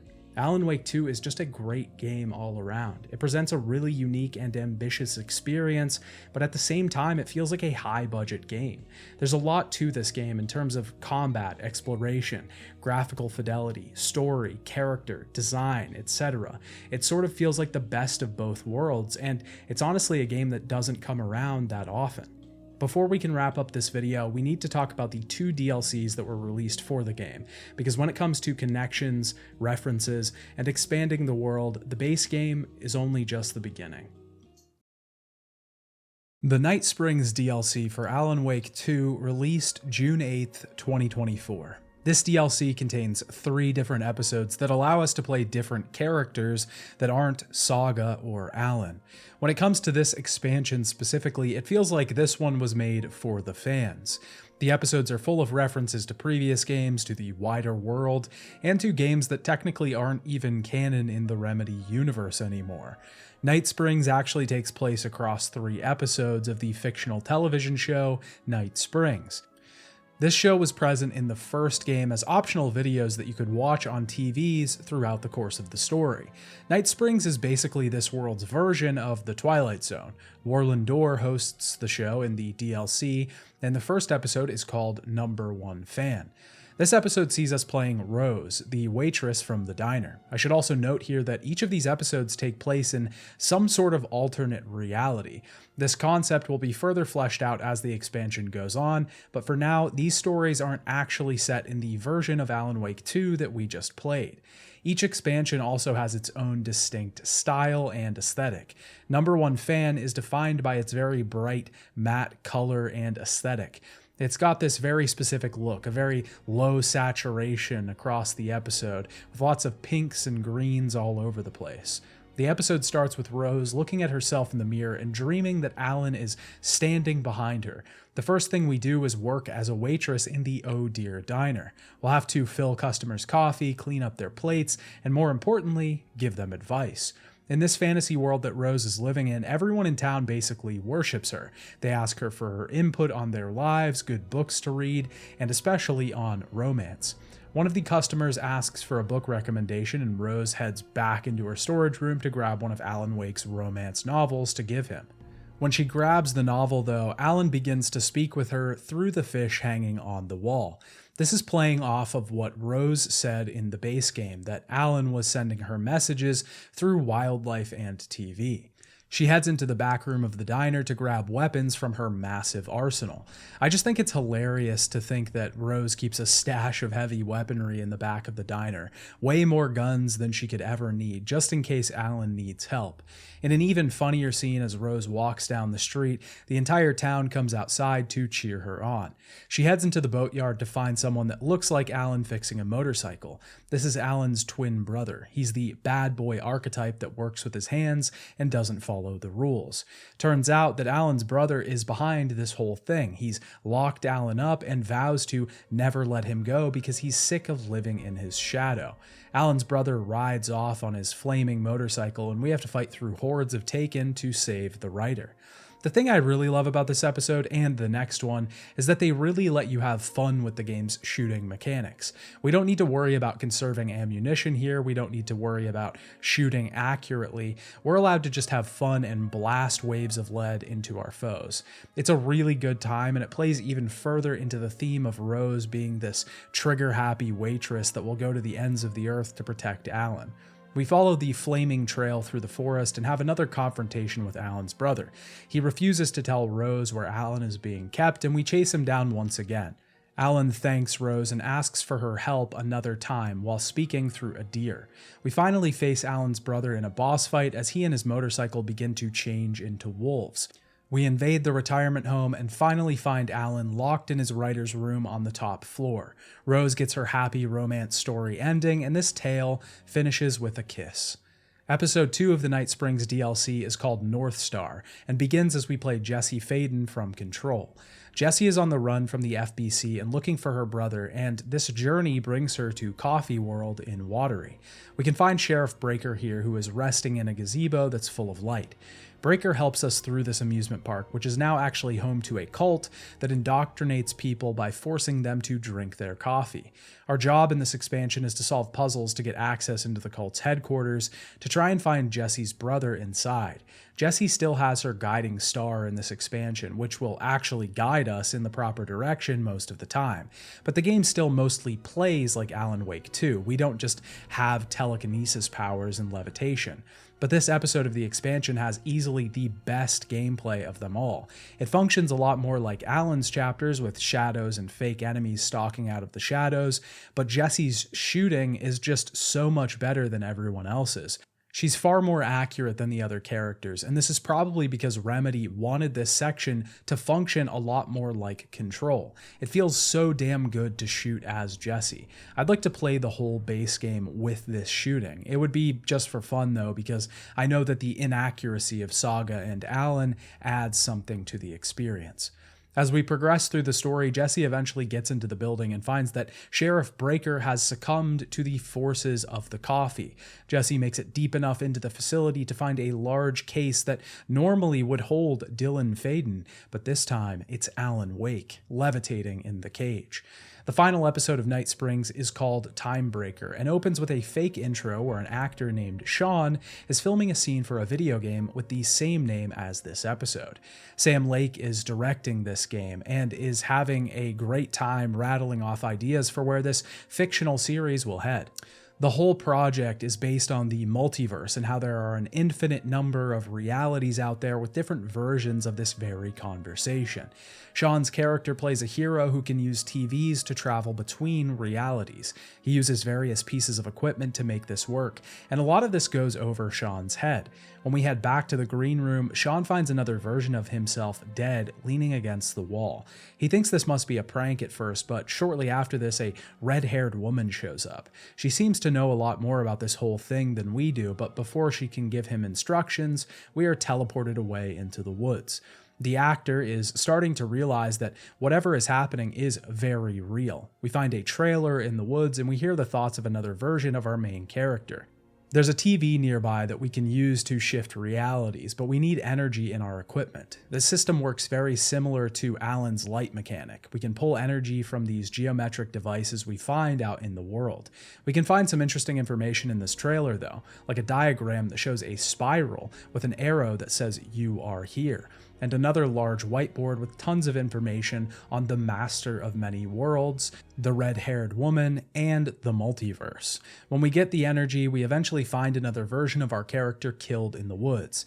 It seems like, for whatever reason, versions of our character are being hunted and killed across the multiverse. When we shift realities, the color is removed as Sean is transported to the Ocean View Hotel in a black and white world. Jumping through another TV sends us into a comic book reality where our actor ends up at the Ripple Effect Corporation. He meets the red-haired woman again and she explains the multiverse to him. One of you is killed in an explosion of dangerous energy, and another one instead gains superpowers. And yet another one meets an alien guardian angel. In one reality, we're not even real. Or as you say, characters in a video game. Of course, the scene is full of Remedy references all over the place. Even Ati is present here as the janitor for the company. Of course, the biggest reference is that we have a character played by Shawn Ashmore who has powers to manipulate reality, talking to a red-haired woman played by Courtney Hope. This is effectively a Quantum Break reunion of sorts. It sort of implies that Quantum Break was just another reality where these characters found each other. This is sort of the spiritual successor to Quantum Break. Door is apparently chasing the Time Breaker down for some unknown reason. He sees our character and his other versions as a threat. Legends say that he found an opening to a parallel reality and he was consumed by the power. This gave him the ability to control all realities. The actor's mission is now to find Door, the Master of Many Worlds. We're then transported to a pixel art world where we have to fend off waves of Door's legions. Door tries to convince us to join his side, seeing as we're the most powerful version of the actor he's found thus far. Of course, the actor declines. The actor is then finally transported to a reality at the edge of the multiverse. Discarded, uncharged cubes lay in piles all around us. Getting through this leads us into the final phase of this episode, a short text adventure where we make decisions on how to proceed. The story can end in many different ways, living a full life with the red-haired woman, or finding a tree of reality and knowledge and finding ourselves in a loop. In the end, we see an image of Alan in the writer's room. It's possible that all of these stories, all 3 episodes, are just stories written by Alan as an attempt to get out of the dark place. He tried to enlist versions of Rose, Jesse, and Tim Breaker to find him and help him. Saga was obviously one of these people, the one that worked, but other heroes in other realities could have been contacted as well. Or these are just stories. But the widening of the Remedy universe into a larger multiverse opens up a ton of possibilities for Control and Alan Wake. One thing is for certain, I don't think this will be the last we see of Shawn Ashmore's character, or characters. Overall, I think these episodes are great. Not only are they fun adventures that mostly give us free reign over the mechanics and systems of Alan Wake 2, but they also provide a ton of fan service. They just introduce a ton of really interesting concepts to this world and make us realize as an audience that things are even more broad than we could expect. The possibilities for this universe are endless, so really anything can happen. Effectively, every theory and every idea could be true in some other reality, in some other world. The final DLC for Alan Wake 2 was released on October 31st, 2024, a few days after the 1-year anniversary for the game. This DLC is less focused on alternate realities and episodes of a TV show, and decides to focus on one person, Kieran Estevez. This expansion technically takes place before Alan Wake 2. These DLC don't have to be accessed from the menu, they can be accessed through the story of the game. The Night Springs episodes can be played by accessing TVs in Alan's story, and the Lake House DLC can be accessed during Saga's story, just before the point of no return, when Estevez tells us about why she came to this town in the first place. Estevez was actually introduced in Control, where she was mentioned in various memos in the AWE expansion. She was investigating the AWE in Bright Falls, and a lake house was established by Cauldron Lake to investigate paranatural events there. Estevez was called in at the end of that DLC to investigate an event that happened at the lake house. We can actually see the entrance to the lake house in the base game for Alan Wake. It's right nearby the murder site that we find Nightingale at. When Estevez arrives to investigate the lake house with her team, she quickly finds the facility unresponsive and decides to head in on her own. Inside, we find a facility that is completely vacant and have to get access to the lower floors. We can read memos and a ton of information to find that this facility was controlled by a married couple named Jules and Diana Marmont. At some point, these two began to diverge on their research ideas for the facility, and it created a rift in the lake house. This story is fleshed out as we start to venture through the lake house and discover its mysteries. This expansion as a whole feels like a perfect balance of a game set in the Control world and the Alan Wake world. It has a lot of the documentation and history from Control set in an FBC facility, but it's full of take-in and commentary on art. As we make it to the first floor of the facility, we find a destroyed set of rooms, the walls covered in paint. We'll quickly encounter the new enemy for this expansion, the paint monsters. These enemies cannot be weakened by light or killed by normal bullets. We have to avoid them for now because we can only kill them with a specific weapon that we get later in the expansion. Their design is fantastic. They're these long, gangly monsters made out of gloopy paint. They're terrifying and work really well in this DLC. Once we get to the next floor, we find a painting that is speaking in riddles and delivering messages to us. It's a piece of art that seems to be alive. It's pulsing and swirling with energy, but nothing it says makes any sense. Once we get to the next floors, we start to see what exactly happened here. The two teams in the lake house were working on opposite projects. Both research projects were related to art in some way, attempting to use the power of Cauldron Lake to create art that could affect the world around them. Diana Marmont created a project to try and recreate Alan Wake's writings. They were using manuscript pages that they had found and were programming typewriters to try and automatically generate writing in the same style as Wake's. Now, to me, this part of the story seems like an incredibly obvious commentary on AI.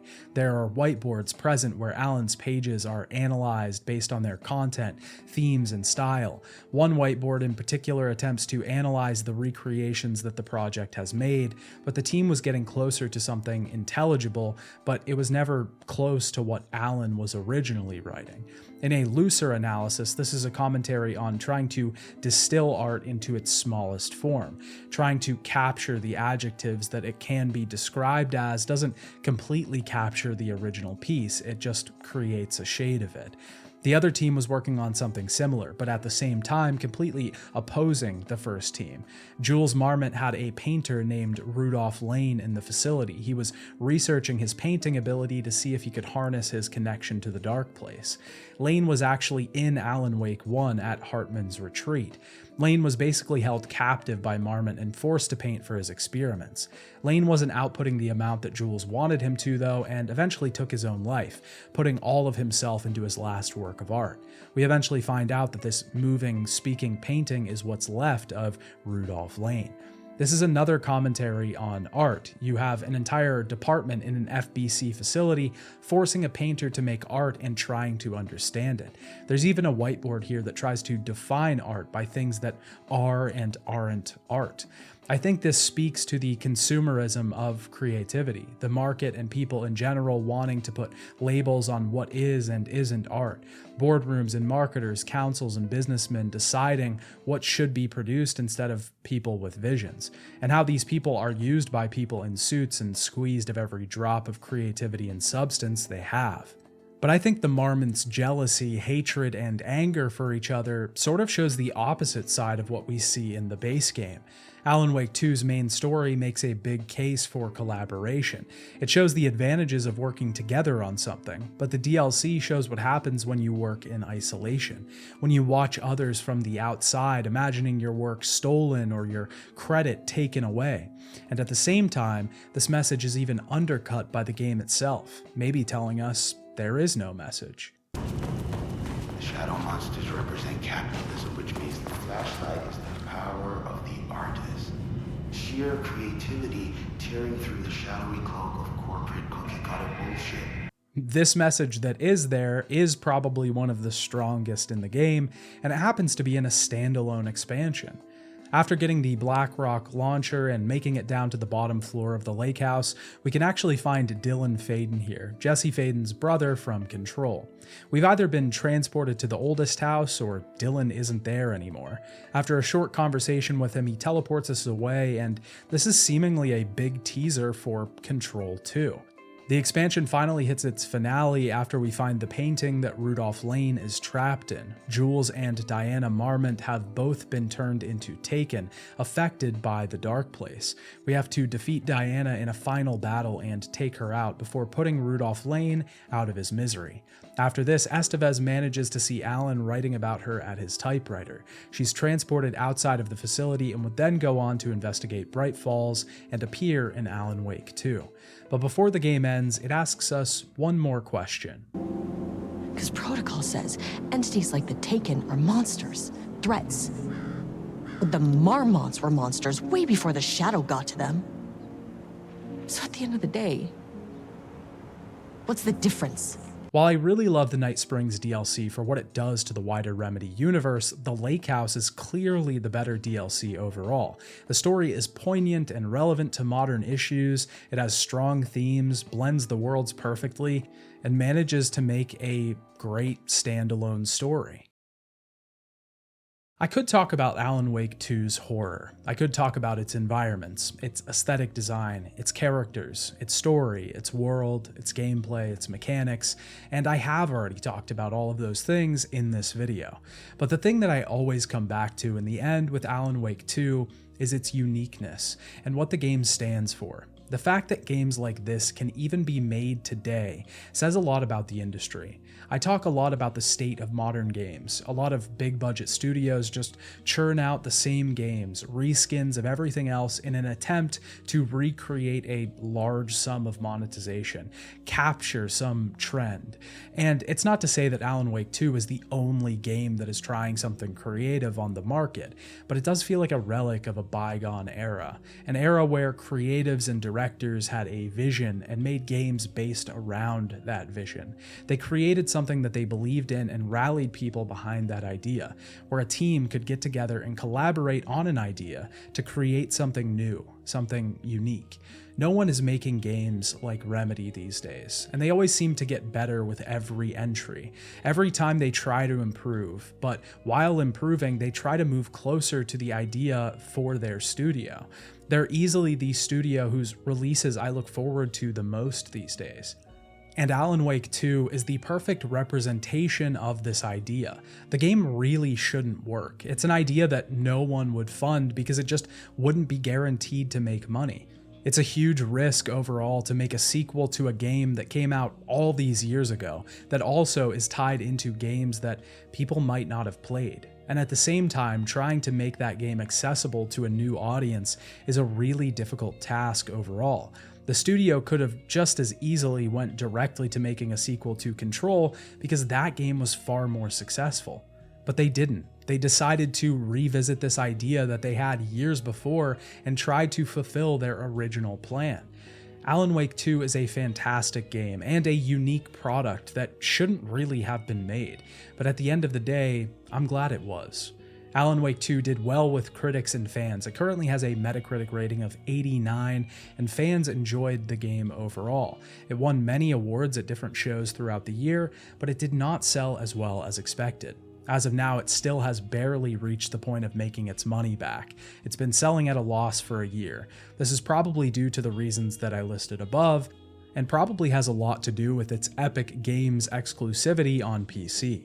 Remedy is now working on Control 2, a Control multiplayer game called FBC Firebreak, and a Max Payne 1 and 2 remake.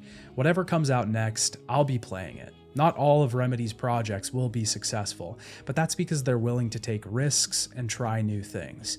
And that's a studio that I want to stick around for a long time. Until next time, bye now.